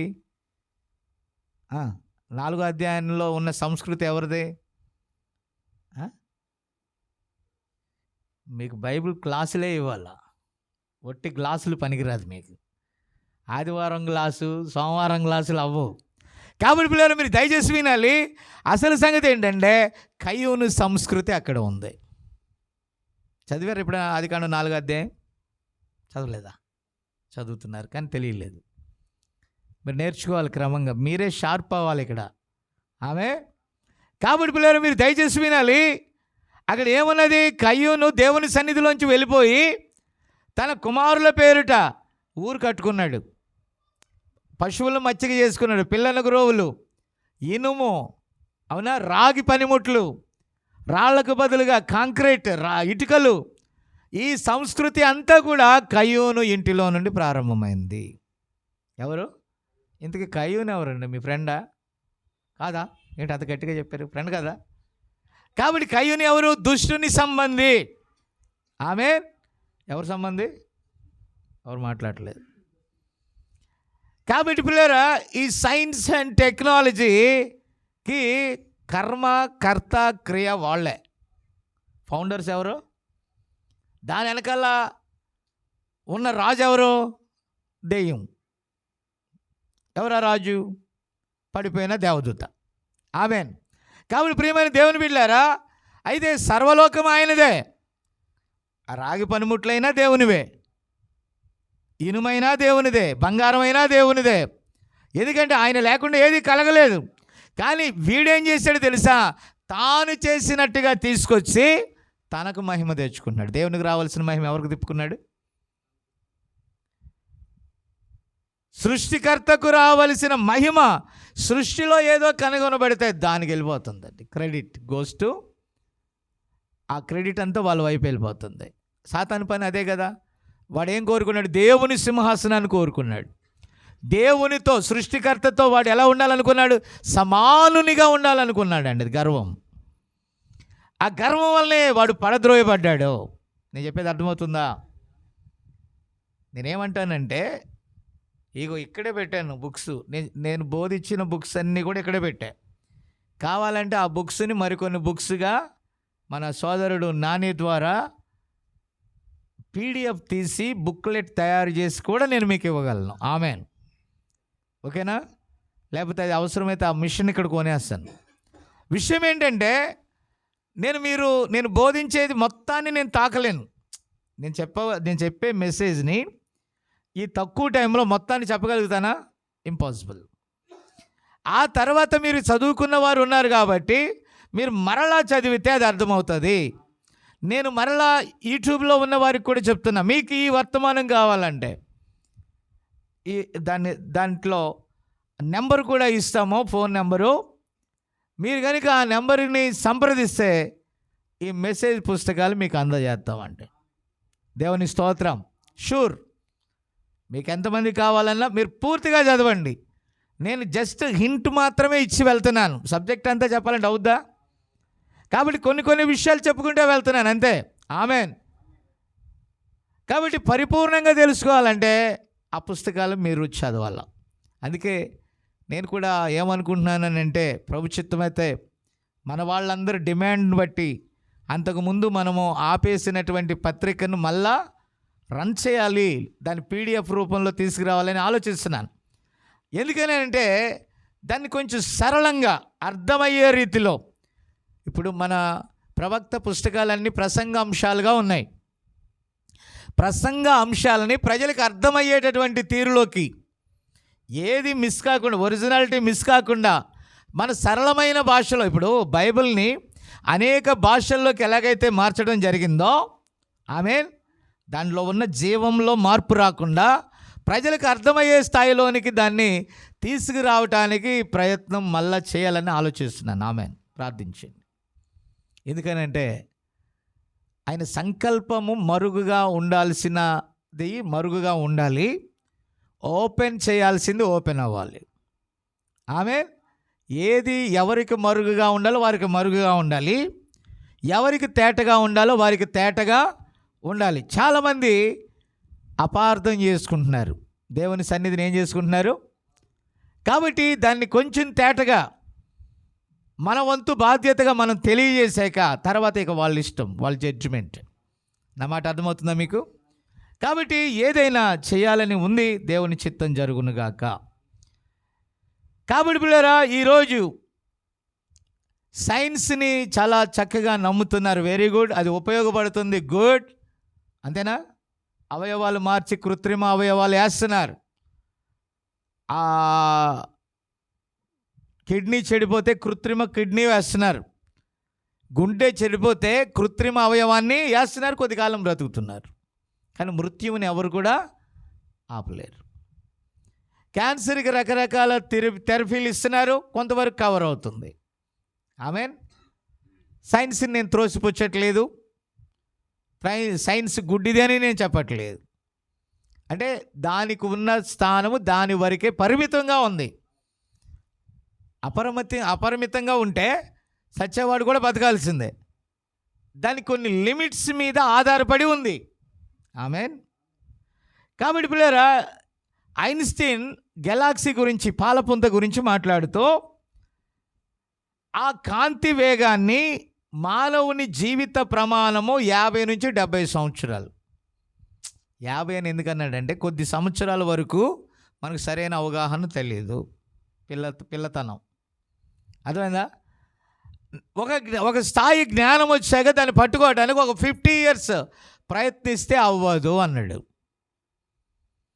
ఒక పాలపుంత నుండి మరొక దానిని అందుకోవటానికి 30 లక్షల సంవత్సరాలు అవుతుందంట. ఎన్ని సంవత్సరాలమ్మా? బతుకుతావా నువ్వు 30 లక్షలు? బతుకుతారా? కాబట్టి అతడు ఏమని ఒప్పుకున్నాడంటే, హెబ్రీయులకు రాసిన పత్రిక 11వ అధ్యాయంలో 1 నుంచి 3 వరకు, ప్రపంచములు దేవుని వాక్యం వలన నిర్మాణమైనవి అనుట తప్ప దానిలో మనం తాకగలిగినది కొంచెం కూడా లేదన్నాడండి. ఒప్పుకున్నాడు ఐన్స్టీన్. ఐన్స్టీన్ మెదడు ఎంత వేగంగా ఉంటుందో అంచనా వేస్తే, ఆ దినాలలో ఆ వేగం కలిగినటువంటి థింకింగ్, ఒక మెరుపు లాంటి థింకింగ్, ఆనాటి తరంలో ఉన్న ఆ ఐక్యూ అంటారు, అది ఆనాటి తరంలో అంత ఐక్యూ ఎవరికి లేదండి. అంత ఐక్యూ గలవాడు ఏమన్నాడు తెలుసా? దేవుని జ్ఞానాన్ని మనం కొలుచుట సాధ్యము కాదు అన్నాడు. అంటే అదే నమ్మలేని నిజం. ఆమేన్. దాన్ని మనం, ఇదంతా ఉన్నది కానీ నువ్వు సైన్స్తో దాన్ని తాకలేవు, సైన్స్తో దాన్ని నిరూపించలేవు అని ఒప్పుకున్నాడు. హల్లెలూయా. కాబట్టి కొన్ని విషయాలు చెప్పేసి నేను ముగిస్తాను. సైన్స్కి సాధ్యం కాకపోవచ్చు, నువ్వు నమ్మితే అన్నాడు ప్రభువే, అన్నాడు నువ్వు నమ్మితే దేవునికి సాధ్యం. ఆమెన్ చెప్తారా? ఎందుకంటే నమ్మలేరు కాబట్టి ఆమెన్ చెప్పలేకపోతున్నారు మీరు. ఆమెన్. వర్తమాన సంఘాల్లో కీచి వదిలిన బొమ్మలాగా ఏమిచ్చి వదిలేరు? ఈ మధ్య జెన్నీ 2 బొమ్మలు తెచ్చుకుంది. ఒకటి ఎలుక బొమ్మ, ఒకటి చిన్న ఏంటది కోడిపిల్ల బొమ్మ, చిక్. దానికి కీ ఇస్తే కోడిపిల్ల కివ్ కివ్ కివ్ అని నడుతుంది అనమాట. అది దానికి ఏం చేస్తుంది తెలిసి, అమ్మాయి నిజమైన కోడిపిల్ల అనుకొని దానికి నీళ్లు, దానికి గింజలు వేసి కీ పెట్టి కిక్ కిక్ అని కొట్టెత్తుంది. ఎలకను కూడా వదిలితే అక్కడ రంధ్రాల్లోకి వెళ్తుందేమో అని ఆ రంధ్రాలను పూడిచేస్తుంది. ఎలక రంధ్రంలోకి వెళ్తుంది కాబట్టి. ఆమేన్. కాబట్టి ఇప్పుడు ఎలా ఉన్నదంటే ఈ జ్ఞానము కీ ఇచ్చి వదిలేటట్టుగా ఉన్నది. వర్తమాన వాళ్ళు కూడా జ్ఞానాన్ని ఎక్కించి కీ ఇచ్చి వదిలితే మీకు అర్థమైనా అర్థం కాకపోయినా ఆమెన్ అనంటారా నాయన అంటే కెవ్వో కెవ్వు అంటున్నారు వాళ్ళు. అది కాదు, నేనంటాను అర్థమైతేనే వినండి. ఆమెన్. అక్కడ జోక్ ఏంటంటే ఆమెన్ అని వాళ్ళు అంటేనే వీళ్ళకి వీళ్ళు ఒకటి నేర్చుకున్నారు. ఏమనుకున్నారు? కింద ఉన్నవాడికి అర్థం కానీ అర్థం కాకపోనాయి, అందుకని నాని వర్తమాన సేవకులు ఎవరికైనా వస్తే మైక్ ఇటు ఇవ్వండి అని వెనకాల కూర్చొని వాళ్ళు చెప్పకముందే ఆమెన్ అంటాడు మనోడు. మీకు అర్థమైందా? వాళ్ళు అన్నారు ఏదో అంటే చెప్పారనుకో, సిలువ మీద దొంగ ఆమెన్, దొంగకి ఆమెన్. కాబట్టి పిల్లరా, వాడు సచ్చాడు ఆమెన్, వాడు బతికాడు ఆమెన్ కాదు. వినండి, మీకు అది అర్థం చేసుకోవాలా. అర్థం చేసుకున్న తర్వాత ఆమెన్ అనకుండా ఉండలేరు. హల్లెలూయా. దేవుని స్తోత్రం కలుగును గాక. అంటే వాళ్ళు ఏమని నేర్పారంటే ఆమెన్ అంటేనే వర్తమాన సంఘం. కొన్ని ప్రిన్సిపల్స్, ఈ ప్రిన్సిపల్ అవదు దేవుని రాజ్యానికి. భూమి మీద నీకు అది కీ ఇచ్చిన యంత్రంలాగా తిరుగుతావేమో కానీ వాక్యము నీ గుండెలను తాకాక నువ్వు ఆమెన్ అనకుండా ఉండలేవు. Praise the Lord. కాబట్టి పిల్లరా, కొంతమందిని చెప్పేసి నేను విడిచిపెట్టేస్తాను. పిల్లరా, నోవా ఉన్నాడు. ఆమెన్. తెలుసు మనకు నోవాహు యొక్క కాలం, నోవాహు యొక్క వర్తమానం. ఆ తరము వారిలో నోవాహు నిందారహితుడిగా ఉన్నాడు. నోవాహు యొద్దకు వాక్యం వచ్చింది. ఆ కాలం ఎలాంటిదో తెలుసా? ప్రవక్త అంటాడు, ఆ కాలంలో ఉన్నటువంటి విజ్ఞానపు స్థాయి అది జలప్రలయంలో అంతమైపోయింది. ఆ విజ్ఞాన స్థాయిని ఈ రోజు వరకు మనం చేరలేకపోయామంటండి. అంటే కొన్ని వేల సంవత్సరాల నాటి చరిత్రను, అంతటి విజ్ఞాన శాస్త్రాన్ని ఇప్పటికీ మనం రీచ్ కాలేదంట. ఎందుకనంటే వాళ్ళు రాడార్లను పంపి వర్షం పడుతుందో లేదో కనుక్కున్నారంట. ఇప్పుడు నోవాహుకు ఒక వింతైన వర్తమానం వచ్చింది, దేవుడిచ్చాడు. ఏమిచ్చాడు? మరొక కొద్ది కాలం 120 సంవత్సరాలు, అంటే 3 తరాలు. ఈ 3 తరాలు అయిన తర్వాత ఈ భూమిని జలప్రళయం ద్వారా నాశనం చేయబోతున్న ఆకాశపు తూములు ఓపెన్ అవుతాయి. అప్పటికి ఆకాశంలో వర్షం ఉందన్న సంగతే అప్పటి తరానికి తెలీదు. నీటి ఆవిరి భూమిలో నుండి పైకి వచ్చి ఆ వృక్షాలను తడిపేది. సముద్రం ఉంది, ఓకే, సముద్రం ఎల్లప్పుడూ ఉంది, ఆది నుండే ఉంది, విన్నారా? అయితే నోవాహు కాలం వచ్చే వరకు కూడా నీటి ఆవిరి వచ్చి ఏం చేస్తుంది? ఆ వృక్షాలను తడిపేది, వాళ్ళ ఆహారానికి ఉపయోగపడేది. అయితే విజ్ఞాన శాస్త్రం, ఆ పిరమిడ్స్ ఆ స్పింక్స్ కట్టినటువంటి ఆ స్థానం, ఆ జ్ఞానం ఆ కాలానికే ఉంది. హల్లెలూయా. అంటే ఏంటి? అక్కడ వారు విజ్ఞాన శాస్త్రంలో చాలా గనులై ఉన్నారు. వాళ్ళకి అండర్ గ్రౌండ్స్ ఉన్నాయి. మీకు అర్థమైందా? డ్రైనేజ్ సిస్టమ్ ఉంది, ధాన్యాన్ని నిల్వ చేసే ఉంది. కొన్ని వేల సంవత్సరాలు అయినా కూడా ఆ విత్తనాలు మొలిసాయంట మళ్ళా. ఆమేన్. ఆ చనిపోయిన మమ్మీల్ని నేటి వరకు కూడా ఆమేన్ చెక్కు చెదరకుండా ఉన్నాయి డెడ్ బాడీస్, మమ్మీలు, విన్నారా? హల్లెలూయా. అంటే వారి విజ్ఞాన శాస్త్రం చాలా గొప్పది. ఆ విజ్ఞాన శాస్త్రానికి నోవాహు వర్తమానం సవాల్. అంతేనా? వాళ్ళు బోట్లు కట్టగలరు, వాళ్ళు ఏదైనా తయారు చేయగలరు. నా మాట అర్థమవుతుందా మీకు? వారు టెక్నాలజీతో ఏదైనా చేయగలరు. కానీ ఒక్కటే వాళ్ళు నమ్మారు, జలప్రళయం రాదు. ఏం రాదు? వాళ్ళు సైంటిఫిక్గా అన్నీ చేసి నిరూపించారు. కానీ నోవాహు వీటన్నిటిని పట్టించుకోవట్లా.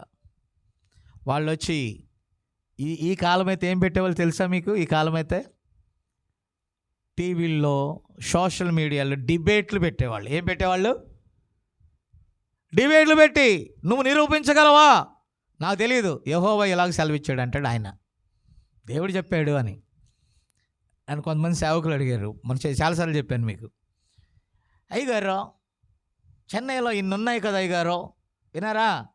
మళ్ళీ తమిళనాడు పాస్టర్లు అడిగారు నన్ను, మీరు ఎందుకు వచ్చారు అయ్యగారు అని అడిగారు నన్ను. అడిగి దేవుడు వెళ్ళమన్నాడు అన్న. ఓ పెద్ద పాస్టర్ గారు కూడా అడిగారు, ఏందయ్యా ఆడ అని అన్నాడు. దేవుడు వెళ్ళమన్నాడు. దేవుడు వెళ్ళమంటే చెప్పేది ఏముంది? అసలు నేను వాళ్ళకి ఎలా వివరించలా, నేనేం చెప్పగలుగుతాను? దేవుడు వెళ్ళమన్నాడు, వెళ్ళానంటున్నాను నేను. వాళ్ళు దేవుడు ఉన్నాడని నమ్మారంటే సరే, జాన్ కోలా గారు వెళ్ళారంటే దేవుడు చెప్తే వెళ్ళొచ్చు. దేవుడు లేడని కానీ వాళ్ళు అనుకున్నారు అనుకో, నన్ను చూసి అనుకుంటాడు, ఎంత బుర్ర తక్కువడు జాన్ కోలా గారు, అన్నీ వదిలేసి ఎక్కడికి వెళ్ళాడు? నమ్మలేని నిజం. దేవుడు వెళ్ళమన్నాడని వారు నమ్మలేకపోయినా ఇది నిజం. మీకు అర్థమైందా? అది నమ్మిన వారికి వాస్తవం. ఇన్ని మీటింగ్స్ ఇక్కడ జరగాలని దేవుడు నిర్ణయం తీసుకున్నప్పుడు నేను రాకుండా ఉంటానా? అవి జరగకుండా ఉంటాయా? ఇక్కడ మీరు మారు మనసు పొంది ఈ నామమున బాప్టిజం తీసుకోవాలని దేవుడు నిర్ణయం తీసుకున్నప్పుడు నేను రాకుండా ఉంటానా? మీరు పొందకుండా ఉంటారా? ఆమేన్. ఎవరు ఎక్కడెక్కడ ఏం జరగాలని ఆయన ముందుగా నిర్ణయించాడో అది అక్కడ జరగలేదా? రామ్నగర్ గుండు మీద నుంచి దిగి సముద్ర ప్రాంతానికి దొల్లుకు రాలేదా ప్రీతి ఇక్కడికి? నా మాట అర్థం కాలేదా? ఏంటి మాట్లాడతారు? అవునా కాదా? అంటే దేవుని ప్రణాళికలో ఒక వ్యక్తి కదలకపోతే ఇన్ని స్టోరీలు ఎలాగొస్తాయి ఇక్కడ అంటున్నాను నేను. అన్ని పెళ్లి చేసుకుని నాకు వీళ్ళు ఉండాల్సిన వాడు ఇక్కడ ఎందుకు ఉంటాడు? ఏంటి? ఒక వ్యక్తి యొక్క కదలిక మీద ఎన్ని ఆధారపడ్డాయి అక్కడ? నా మాట విన్నారా? ఒక వ్యక్తి దేవుని నమ్మి కదిలినప్పుడు అతడితో పాటు ఇన్ని స్టోరీలన్నీ దాని మీద ఏమయ్యాయి? డిపెండ్ అయి ఉన్నాయి. అయితే ఒక వ్యక్తి అసలు కదలలేదనుకో, ఎక్కడ వేసిన గొంగలు అక్కడే, ఎక్కడ దొంగలు అక్కడే గప్చుప్. సృష్టిలో ఉనికి కదిలితేనే సృష్టి మూవింగ్ ఉంటుంది.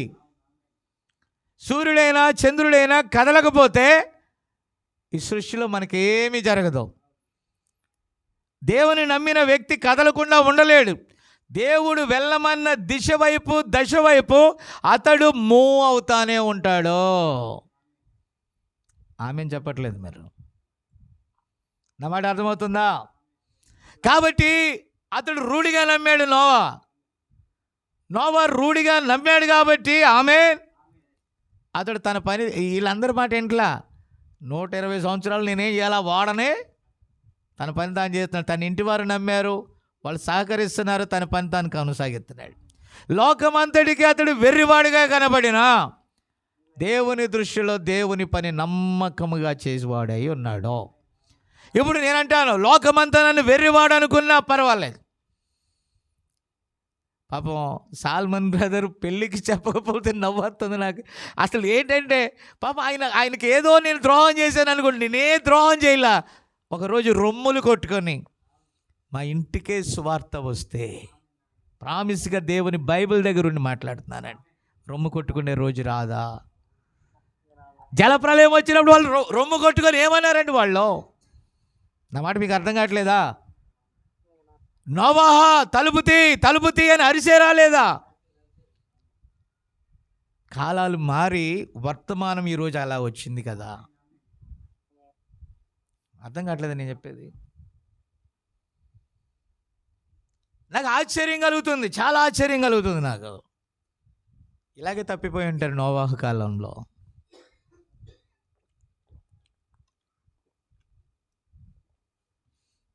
మీరు అనుకుంటున్నారు ఈ సాల్మన్ బ్రదరే యాంటీగా ఉన్నాడని. కాదండి, అతన్ని రాంగ్ రూట్కి తీసుకెళ్తున్న కాపరి. ఆ కాపరికి వర్తమానం తెలుసు, వర్తమాన బుక్స్ కూడా తెలుసండి. ఎందుకంటే మా ఇంటి వెనకాల ఉన్నాయని చెప్పాడు, వీళ్ళందరికీ తెలుసు ఇక్కడ, కానీ వాళ్ళు నమ్మలేదు అంటున్నాడు. ఈ వర్తమానం ఇక్కడికి వచ్చిందంట, చాలామంది వచ్చారు, చెప్పారంట, అక్కడక్కడ వీధుల్లో ట్రాక్స్ పంచి చెప్పారంట, కానీ నమ్మలేదంట. కొంతకాలం నమ్మకుండా ఆగిపోయిన స్థలంలోకి ఎందుకో దేవుడు కృప చూపి మళ్ళా పంపించాడు. కొద్ది కాలం ఇంకొక తరం మారాక. అంత కాదండి, ఒక తరం అప్పుడు నేనే వచ్చా. ఎప్పుడు వచ్చి ఉంటాను? 2000 కాదు, 97లో వచ్చానండి నేను. ఎంత? 97కి 2027కి ఎంతకాలం అయిందేమో, 2026కి. 1997లో వచ్చా. 25 సంవత్సరాల క్రిందట వచ్చారు, ఒక తరం అయిపోయింది. ఆ తరం వారు అయిపోయారు కదా, మరో తరం తర్వాత మళ్ళీ తరం తర్వాత వచ్చాను. ఇప్పుడు దేవుని పని సాగుతుంది.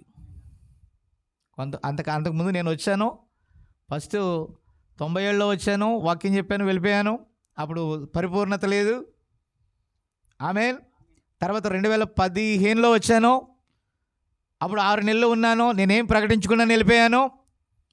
ఆ తర్వాత 2024లో వచ్చాను. ఆమేన్. అప్పటి నుంచి దేవునికి పని జరుగుతూ ఉంది. ఎందుకు దేవుడు ఒక వ్యక్తిని బలవంత పెట్టి పంపాలా? నాకు చాలా రిస్కే, నాకు తెలిసి. ఎలా రిస్క్? ఒక ప్లేస్ నుంచి ఇంకో ప్లేస్ మారడం చాలా కష్టం. ఇప్పుడు ప్రశాంతి వాళ్ళు ఇక్కడికి వచ్చి ఒక నెల ఉంటే వేసేవు మొత్తం వాళ్ళు కొత్తగా పాపం పరుపులు గిరుపులు అన్నీ ఏదో కొనుక్కున్నారు. అన్నీ మంచిగా కదా సామాను. ఎలకలు ఫుడ్ లేక అవన్నీ కొట్టిపెట్టినాయంట.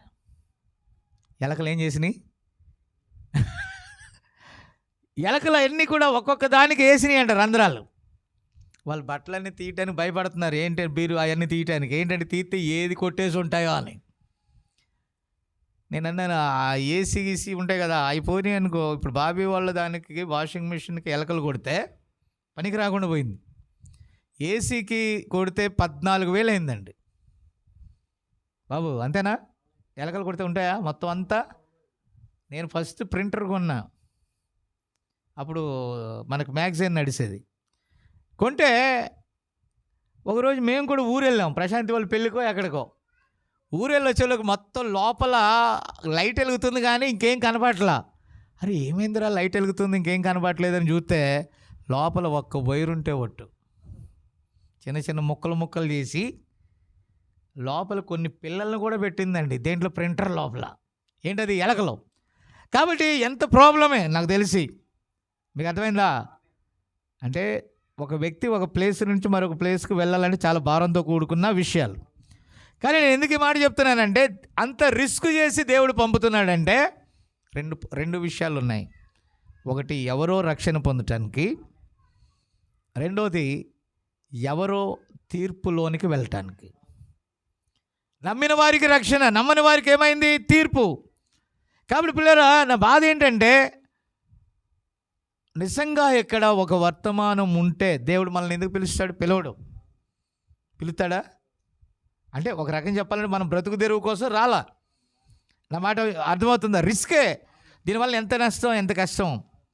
అయినా దేవుడు వెళ్ళమన్నాడంటే ఓర్పుతో ఉండాలి సార్. ఇక్కడ ఎవరికి ఆ మెసేజ్ అందాలో, ఈ వాగ్దాన ఫలం ఎవరికి దొరకాలో, దొరికే వరకు ఇక్కడ మనకేం జరుగుతూ ఉంది? ఆమేన్. ఏం జరుగుతుంది? ఒక పోరాటం జరుగుతూ ఉంది. కొందరు ఏడల జాలి కలుగుతూ ఉంది. ఎంత అమాయకంగా ప్రజలను కొంతమంది మోసగిస్తున్నారు. ఆమె మొన్న పౌల్ రాజు గారు, పాస్టర్ పౌల్ రాజుని వెంకటరామపురమా, ఏం పురం అది, పట్రాపురం పిలిచారు. కనిగిరి దగ్గర, అదేలే పట్రాపురం అంతేనా, పట్రాంపురమా, పిలిచారు. పిలిస్తే అయ్యగారు, మీరు ఎలా చెప్పారు అయ్యగారు, ఇక్కడ ఒక్క ముక్క ఇంటలేదు ఎవరో అని నాకు ఫోన్ చేశాడు. నేను ఇంతకీ నేను ఎవరు పిలిచారంటే, ఆ ఊరు అతను ఒక ఆయన, మా ఊరు అతను తెలిసి పిలిచారు నన్ను, అందుకు వెళ్ళాను అయ్యగారు అని. సరే అంటే ప్రతి సంవత్సరం అక్కడ మీటింగ్లు జరుగుతాయి. నన్ను కూడా పిలిచారు అదే నెలలో. సేమ్ వినారా, వాళ్ళ ఫెస్టివల్కి ముందు పిలుస్తారనమాట. నవంబర్, డిసెంబర్ ఆ మధ్యలో పిలుస్తారు. నన్ను కూడా ఒకసారి నేను కూడా వెళ్ళాను, మీరు తెలుసో లేదో. అక్కడ ఎవరు వింట్లా, నేను చెప్పేది అస్సలు వాళ్ళు నమ్మలేకపోతున్నారు. ఈయన ఉన్నది ఉన్నట్టుగా అసలు ఈ నామంలోనే తప్పు, ప్రభువైన యేసుక్రీస్తు నామంలో బాప్టిజం తీసుకోవడానికి ఇంకా వచ్చే సంవత్సరం నీకు లేదు అనుకున్నారంట. దేవుని స్తోత్రం కలిగి మనోడు బాధపడుతున్నాడు. కాబట్టి పిల్లలు, ఎందుకు అయ్యగారు ఏరియాలో నమ్మట్లేదు అంటే, బాబు అవన్నీ పోరాటాలు చేసి చేసి బయటకు వచ్చాను. సరే చెయ్యి, దేవుడు నీ వంతు ఇచ్చాడు నీకు, వన్స్ మోర్ అన్నట్టుగా మరొకటి చెప్పు. ఒకవేళ ఆ తరంలో ఎవడన్నా అవకాశం ఉన్నవాడు విని ఆ వాక్యం వింటాడేమో, ఉన్నది ఉన్నట్టుగా మాట్లాడమని చెప్పాను. ఆమేన్. కాబట్టి పిల్లరా, ఆ 120 సంవత్సరాలు గడిచే వరకు, హల్లెలూయా, ఆ మాట అర్థమవుతుందా మీకు? అక్కడ చాలామంది నమ్మలేకపోయారండి, చాలామంది నమ్మలేకపోయారు. చివరికి జలప్రళయం వచ్చింది, అందరూ నశించారు. అలాగే అది ఒక నమ్మలేని నిజం, కానీ అది దేవుడు చెప్పాడనేది నిజమే. కానీ ఆ ప్రజ ఏం చేసిందండి? నమ్మలేకపోయింది. ఇక అబ్రహాము జీవితాన్ని మనం తీసుకుంటే, 25 సంవత్సరాల విశ్వాస యాత్రలో, కడు వృద్ధాప్యంలో దేవుని వాగ్దానమును అతడు ఎత్తిపట్టుచు, ఆమేన్, ఏమన్నాడు? దేవుడు ఇస్తానాడు. మీరు ఎంతమంది ఏమనుకున్నా దేవుడు నాకు ఒక కుమారుణ్ణి ఇస్తానన్నాడు. నేను అది పొందుకుంటున్నానని నమ్మకంతో అబ్రహాము దేవుని నమ్మాడు. అది అతనికి నీతిగా ఎంచబడింది. కానీ మిగతా వారికి అబ్రహాము ఏమైపోయాడండి? ఒక వింత వ్యక్తిగా ఉన్నాడు. ప్రజలు నమ్మలేనట్టి పరిస్థితి అక్కడ ఉంది. కానీ అబ్రహాము దేవుని నమ్మెనో, అది నీతిగా ఎంచబడింది. ర్యాప్చర్ అనేది మీరు నమ్మితే అది మీకు నీతిగా ఎంచబడుతుంది. హల్లెలూయా. 25 సంవత్సరాల వయసులో ఆ బిడ్డను అతడు పొందుకున్నాడు. దేవుని స్తోత్రం. నమ్మలేని వారు సైడ్ అయిపోయారు. ఆ తర్వాత కాలంలో ఆ ఒక్కడే కుమారుడైన వాడిని తీసుకొని ఏం చేశాడు తెలుసా? ఆ యొక్క ఎత్తైన పర్వతం మీదకి దేవుడు తీసుకెళ్ళమంటే తీసుకెళ్ళి అతన్ని చంపటానికి, బలివ్వటానికి చూసినప్పుడు ఆ ఊరికి దూరం, కొన్ని కిలోమీటర్ల దూరం వెళ్ళిపోయిన తర్వాత, ప్రపంచ ప్రజల యొక్క ఉనికికి దూరంగా వెళ్ళిన తర్వాత, ఆ ఎత్తైన పర్వతం మీదకి ఎక్కెళ్ళిన తర్వాత, అక్కడ తన కుమారుని బలి ఇవ్వటానికి చూసినప్పుడు, అంత పైకెక్కి, అక్కడ గడ్డి ఉంటుందా రాళ్ళ మీద, అసలు అక్కడికి వెళ్ళి గొర్రె పిల్ల పొట్టేలు అక్కడికి వెళ్ళి గొర్రె పొట్టేలు అక్కడికి వెళ్ళి ఆ చెట్ల కొమ్మల్లో ఎలా ఇరుక్కుంది? అదే దేవుడై ఉన్నాడు. అదొక నమ్మలేని నిజం.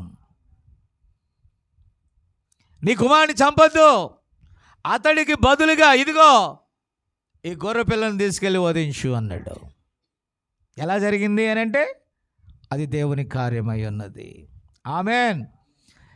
పిల్లరా, మనం ఎన్నో చూడొచ్చండి, ఇంకా చెప్పడానికి చాలా సరిపోదు. కానీ దానియేలును చూడండి. దానియేలు మన వంటి సామాన్య మానవుడి ఆ తరానికి. అయితే దేవుని వాగ్దానాన్ని నమ్మాడు. అన్యజనుల కాలం అది, అంటే అన్యజనులలోనికి దేవుని పిల్లలు వెళ్ళిన కాలం అది. ఎంతమంది వెళ్ళారు? దానియేలు, షడ్రక్, మెషక్, అబేద్నెగోలు అక్కడ ఉన్నారు. దేవుని పక్షాన నిలబడిన వారు. ఆమేన్. నిక్కచ్చిగా ఉన్నవారు, వారి పాపములలో పాలు పొందని వారు. ఆమేన్. ఒక శాసనం చేశాక దానియేలు సంతకం లేకుండా అది జరగదు. వాళ్ళందరి కుట్ర ఏంటంటే, ఈ దానియేలు పరదేశి అంటే అక్కడ ఒక యూదుడు, మన స్వదేశంలో ఉన్న మన మీద ఈ నెబుకద్నెజర్ పాలనలో మన మీద ఈ నెబుకద్నెజర్ ముక్కినిగా పెట్టాడు. ఆమేన్. ఇది ఎంత మాత్రమును తగదు. ఇతను ఎలాగైనా తప్పు జరిగితే ఇతను పట్టుకొని ఏం చేయాలా? సాతాను చూసే పని అదే కదా. అబ్బా, ఈ ప్రతాప్ చర్చికి వెళ్తున్నాడంటయా, ఎంత మాత్రం నిలబడతాడో చూద్దాం. సాతాను అనుకుంటుంది, ప్రీతికి ప్రతాప్కి గొడవ పెట్టాలా, మళ్ళీ తన్నుకోవాలా, వీధికి ఎక్కాలా. సాతాను ప్లాన్ ఏడా? ఎత్తడా లేదా? వినారా? కాబట్టి ప్రియమైన దేవుని బిడ్డలారా, మీరు దయచేసి గమనించాలి. నీవు ప్రశాంతముగా ఉండుట, నా మాట వినండి, సాతాను ఎన్నడూ ఓర్చుకోలేడు. నువ్వు నీతిగా ఉండుట, సాతాను ఎన్నడూ ఓర్చుకోలేడు.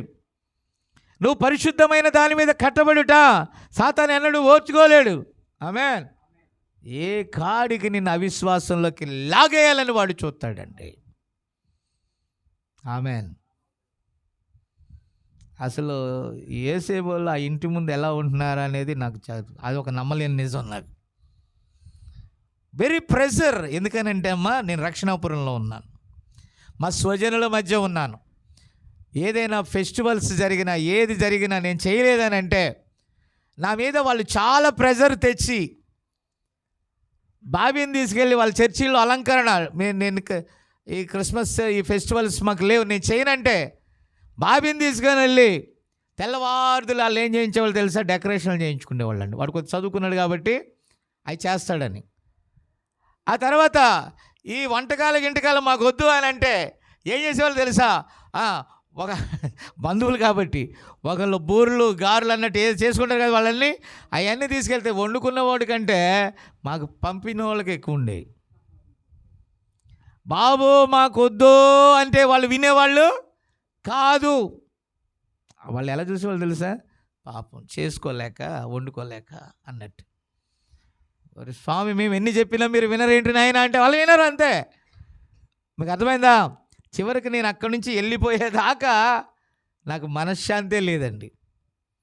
ఒక పెళ్ళిళ్ళు అయినా ఏదైనా ప్రెషర్, ఆ ఊర్లో ఏది జరిగినా నా మీద ప్రెషర్ అండి.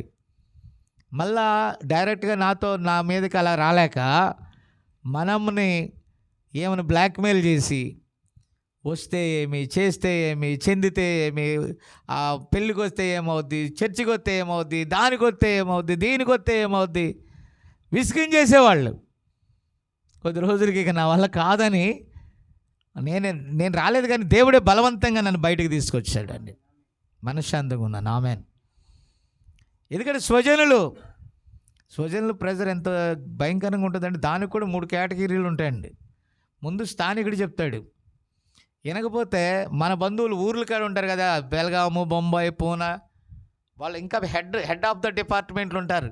వాళ్ళ దగ్గర నుంచి ఒత్తిడి వస్తుందండి. మళ్ళీ వాళ్ళది కూడా కాకపోతే వాళ్ళ తాతలు ఉంటారు, పూర్వీకులు, వాళ్ళ దగ్గర నుంచి ఒత్తిడి వస్తుంది. నువ్వెందుకు కలవట్లేదంట, నువ్వెందుకు చేయట్లేదంట. ఇది పెద్ద విప్లవం. నా మాట విన్నారా?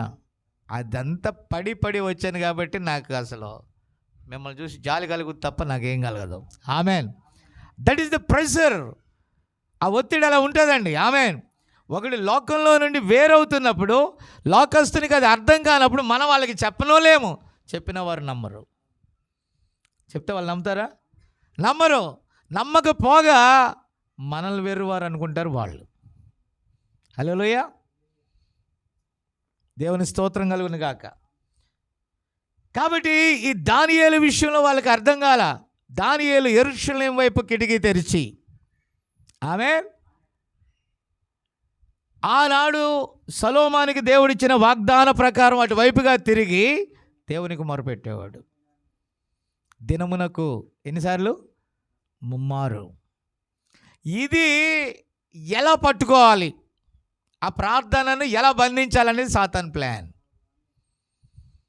అర్థమైందా?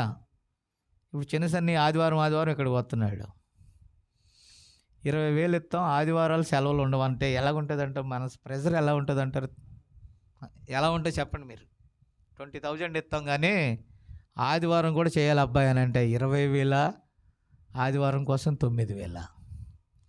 వెళ్ళి ప్రతాప్ బాబాయ్ అంటే ఏం కాదు వీళ్ళు ఆదివారం సాయంకాలం పెడుతున్నారు అయ్యగారు, సాయంకాలం కొద్దిగా పెందలకాడు రా, 20,000 ఎందుకు పోగొట్టుకుంటూ అప్పించాడా?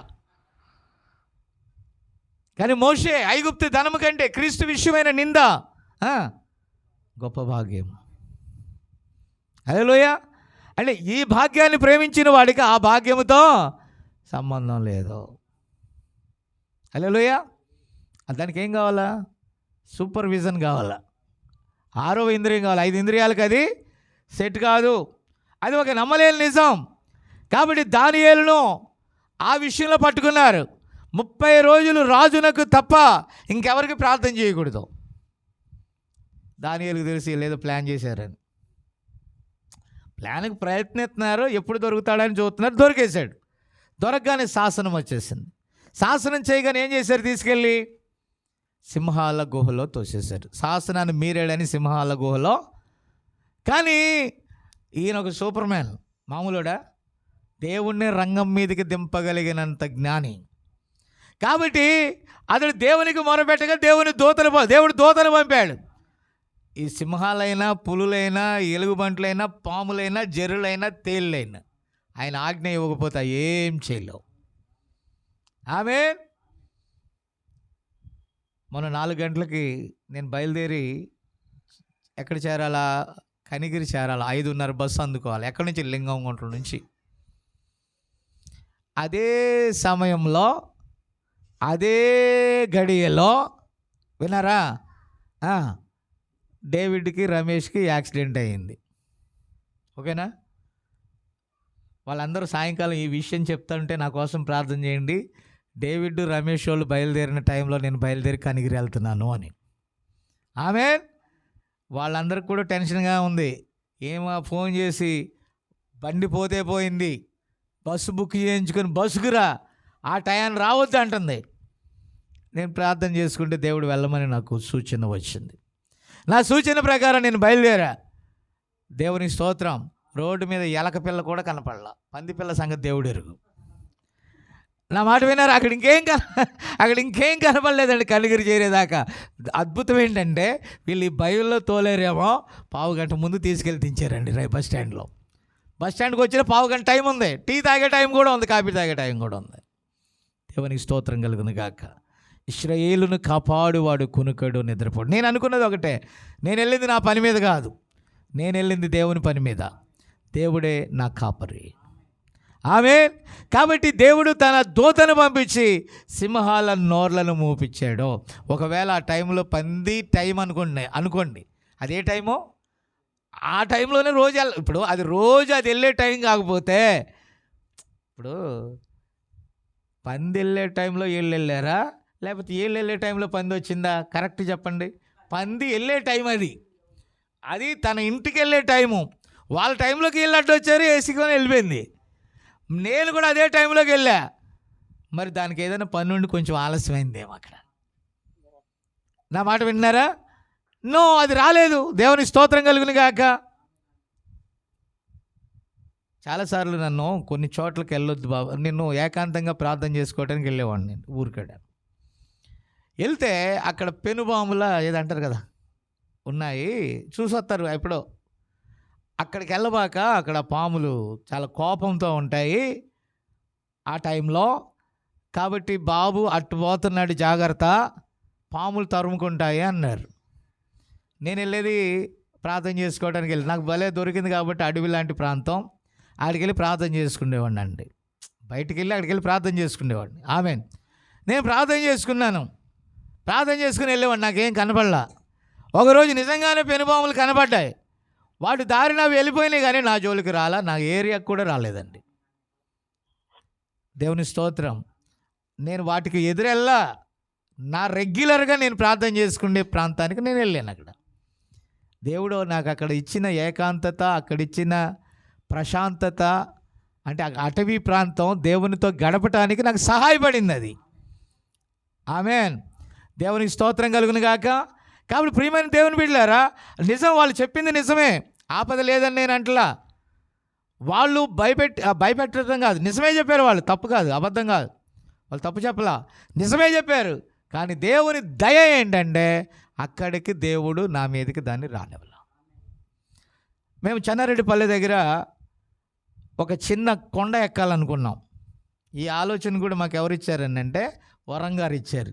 బ్రదరు, ఎక్కడైనా కొండ ఎక్కుదాం బ్రదర్, ప్రవక్త అలాంటి వాతావరణం అంటే ఇష్టపడేవాడు అన్నాడు. సర్లే అని చెప్పి ఈయన ఇలాగ అన్నాడు, ఆయన తీసుకెళ్ళిపోయాను నేను. టైం అయిపోయింది, ఆయన అక్కడ దాకా వెళ్ళి వదిలే బ్రదర్ వెళ్ళిపోతాం, టైం అయిపోయిందని వచ్చేసాడు 2-3 సార్లు. నేనేమనుకున్నానంటే మనం వెళ్దాం పదండి అన్న కొండ మీదకి. మేము ఆ పైకి శిఖరాగ్రానికి వెళ్తే అక్కడ పందులు గుహలు పెట్టుకొని ఉన్నాయండి, ఆ పిల్లల్ని పెట్టుకొని ఉన్నాయి. మేము పైకి వెళ్ళేటప్పటికి ఆ పందులన్నీ కిందకు వచ్చేసినాయి. అక్కడ ఉన్నటువంటి పాములు, కుసాలు ఉన్నాయి. ఆ పాములు, గీములు, జర్రులు, తేళ్ళు అన్నీ ఎటుపోయినాయో పోయినాయి, కిందకు పోయినాయి. మేము పైకి వెళ్ళాం, అవి కిందకు పోయినాయి. మేము కిందకు వచ్చి ఉంటాం, అవి పైకి వెళ్ళి ఉంటాయి. కాబట్టి ఇప్పుడు ఒక చిన్న సంకల్పం, ఏదో చిన్న ఆశతో వెళ్ళాం. అది కూడా ఉంది మన దాంట్లో. ఆమెన్. కాబట్టి ప్రియమైన దేవుని బిడ్డలారా, నాకు ఎందుకు వెళ్ళానంటే దాని పేరంట గద్దబోడు అంట. ఏం బోడు? బోడు అంటే కొండ. ఈగిల్ హిల్ అన్నమాట. అది ఏ హిల్? అంతే కదా. దేవుని అది ఇలాగ ఉంటుంది. ఆ కొండ ఎలా ఉంటుందంటే, ఈ కొండ ఏమో ఇలాగుంటుంది, దాని రెక్కలు ఏంటంటే కిందకి చాచినట్టుగా ఉంటుంది. దూరం నుండి చూస్తే అది పక్షిరాజు ఎలాగైతే ఉంటుందో అలా కనబడుతుందండి. ఆమెన్. ప్రవక్త వెళ్ళాడు, నేను వెళ్ళటం అని కాదు, ఆశ కలిగింది, వెళ్ళాం. దేవుడు ఇష్టపడ్డాడు, దేవుని కృప పొందుకున్నాం. దేవుని స్తోత్రం. అక్కడ కొంచెం ప్రార్థన చేసుకొని వచ్చాం. కాబట్టి పిల్లలు మీరు గమనించాలి, సింహాల బోన్లోకి అతడు వెళ్ళాడు, కానీ సింహాల నోర్లు మూయబడ్డాయి. తర్వాత వంతు షడ్రకు, మేషకు, అబేద్నెగోలకు వచ్చింది. బెల్తెషాజర్ అనగా ఈ నెబుకద్నెజర్ తన దేవత పేరు పెట్టుకున్నాడు. ఎవరికి? దానియేలుకి. ఆయన పేరు మీద విగ్రహాన్ని చేస్తే వీళ్ళ ముగ్గురిని మొక్కమన్నారు. మేము మొక్కమన్నారు. ఆమెన్. అగ్ని 7 అంతలుగా చేశారు, అగ్నిగుండంలో వేసేశారు. అది ఒక సూపర్ న్యాచురల్ థింగ్. దాంట్లోకి వేశాక 4వ వ్యక్తిగా యేసయ్య అక్కడికి వచ్చాడు. అది ఒక నమ్మలేని నిజం. హల్లెలూయా. కాబట్టి మీరు గమనిస్తే జాషువా సూర్యుని, చంద్రుని ఆపాడు. సూర్యుడియా నువ్వు గిబియోనులో, చంద్రుడు అయ్యాలోను లోయలో ఆగు అంటే ఆగిపోయినాయి. ఏలియా ప్రకటించగా వర్షం కురవలేదు, మంచు కూడా కురవలేదు 3.5 సంవత్సరాలు. ఆమేన్. పిల్లలు, ఇక్కడ నేను చెప్పేది ఏంటంటే, ఏమని ఉంది? దేవుని పిల్లలు పలుకగా ప్రకృతి ఆగిపోయింది. స్తోత్రం. ప్రకృతి ఆగిందా? కాబట్టి ప్రియమైన దేవుని పిల్లలు ఇక్కడ గమనించాలి, అది ఒక నమ్మలేని నిజం. మోషే యుద్ధ సన్నద్ధుడే, ఎన్నో గొప్ప కార్యాలు చేయగలడు మోషే. హల్లెలూయా. చేయగలిగినా కూడా అప్పుడు చేయటానికి దేవుడు అనుమతి ఇవ్వలేదు. ఆ తర్వాత ఏం జరిగిందో తెలుసా ప్రియులరా? ఆమెన్. ఒక చిన్న చేతికర్రతో ఆమెన్ వెళ్తే ఎర్ర సముద్రం దారిచ్చింది, మన్నా కురిసింది. ఎన్నో గొప్ప కార్యాలు ఒక వ్యక్తిలో నుంచి దేవుడు చేశాడు. అది ఒక నమ్మలేని నిజం. దేవుని స్తోత్రం. ఇంకా చెప్పాలని చాలా ఉంది. కన్యక గర్భవతి అయి కుమారుని కనుక ఇప్పటికీ కూడా ఒక పెద్ద సవాల్. ఇక్కడ ఇప్పటికీ కొన్ని వేల సంవత్సరాలుగా బహుగా విమర్శించబడుచున్న దేవుని గొప్ప కార్యం కన్యక గర్భవతి అవుట. నక్షత్ర రాశుల్లో కన్య మొదలుకొని సింహరాశి వరకు ఉంటుందండి. ఈ రాసుల ప్రకారం కన్యకు జన్మించిన కృపనిచ్చిన ఆయన యూదా గోత్రపు సింహముగా రాబోతున్నాడు. తాను సృష్టించిన నేచర్ని తాను తోసేయట్లేదు. దేవునికి స్తోత్రం కలుగును గాక. కాబట్టి లేఖనములో కన్యక గర్భవతి కుమారుని కంటుందేనంటే ఎంతమంది నమ్మినా నమ్మకపోయినా దేవుడు చెప్పాడు కాబట్టి అది జరిగింది. ఆమేన్. కాబట్టి ప్రియులారా, నీటి మీద ఆయన నడిచినప్పుడు ఆ ఆకర్షణ శక్తి ఏమైందో నాకు తెలియదు, ఆయన నడిచాడు. That's all. దేవుని స్తోత్రం కలుగును గాక. ఇంకొక గొప్ప కార్యం ఏంటంటే 5 రొట్టెలు 2 చేపలు. ఈరోజు మీరు నమ్మలేరు, కానీ హెబ్రీ 13:8 ఆయన నిన్న, అంతేనా, yesterday and today for ever. కాబట్టి నిన్న నేడు నిరంతరం ఆయన మారని దేవుడు. Never change. ఎవరికి దేవుడు ప్రామిస్ చేస్తే నువ్వు నమ్మితే ఈరోజు కూడా ఆయన కార్యాలు చేయగలడు. చాలామంది దేవుని సన్నిధిలో ప్రార్థన చేయించుకొని, అయ్యా దేవునికి ఇవ్వాల్సిన మొదటిది మేము దేవునికి ఇచ్చేస్తున్నాం. ఆమేన్. ఆ మొదటిది మేము దేవునికి ఇచ్చినప్పుడు దేవునికి స్తోత్రం, దేవుడు మమ్మలను దీవిస్తున్నాడు, దేవుడు మాకు మేలు చేస్తున్నాడని చెప్తున్నారండి. అర్థమైందా? అది నమ్మిన వారికి జరుగుతుంది. స్తోత్రం కలుగును గాక. కాబట్టి పిల్లరా, రోగులు అనేకులు ఈ పరిచర్యలో విడుదల పొందారు నేటికి కూడా. ఎందుకు జరుగుతుందయ్యా అని అంటే ఆమేన్, వాళ్ళు నమ్మారు కాబట్టి జరుగుతుంది. హల్లెలూయా. దేవుని స్తోత్రం కలుగును గాక. అలాగే పిల్లరా, పిలుపు నతానియేలును చూసి ఏమన్నాడో తెలుసా? మేము మెస్సియాని చూసామన్నారు. మంచిది నజరేతులో నుంచి రాదు కదా అన్నాడు. వచ్చి చూడు అన్నాడు. Come and see. యేసు ప్రభు అతన్ని చూసి, ఇదిగో నువ్వు ఆ అంజూరపు చెట్టు కింద ఉన్నప్పుడే ఆమేన్ నేను నిన్ను చూశాను. అప్పుడు నా దేవా నా ప్రభువా. వినరా? అతని గురించి సాక్ష్యం చెప్తున్నాడు. హృదయంలో ఉన్న దాని గురించి, నువ్వు నమ్మకమైన వాడివి, నీతిపరుడివి. ఆమేన్. హల్లెలూయా. ప్రియరా, బావి యొద్ద ఉన్నటువంటి స్త్రీ ఆమేన్ హృదయాన్ని ఆయన పరిశోధించి ఉన్నది ఉన్నట్టుగా మాట్లాడాడు. ఇంక ఇలా చెప్పుకుంటా పోతే యేసుప్రభు అన్నాడు యోహాను సువార్త 14:12, మీరు నమ్మితే నాకంటే గొప్ప కార్యాలు చేస్తారని యేసుప్రభు ప్రామిస్ చేశాడు. నేను అంటాను, ప్రవక్త కాలంలో జరిగాయి, అపోస్తుల కార్యాలు కొనసాగుతున్నాయి, బ్రైడ్ కార్యాలు కొనసాగుతున్నాయి. ఆమేన్. కాబట్టి ఆయన నిన్న నేడు నిరంతరము మారని దేవుడని ఈరోజు నమ్మలేకపోవటానికి గల కారణం ఏంటో తెలుసా? అది నమ్మలేని నిజం. అయితే అవి జరగట్లేదని నేను చెప్పట్లా. ఎందుకు జరుగుతున్నాయి మన మధ్య అనంటే మనం నమ్ముతున్నాం కాబట్టి జరుగుతున్నాయి. మరికొన్ని చోట్ల జరగట్లా. ఎందుకు జరగట్లేదంటే వారు నమ్మలేదు కాబట్టి జరగట్లేదు. అందుకే ఒకటే చెప్తాను నేను, ఇప్పటికైనా ఎప్పటికైనా, నమ్ముట నీ వలనైతే నమ్మువానికి సమస్తమునో సాధ్యము. ప్రార్థన చేసుకుందాం.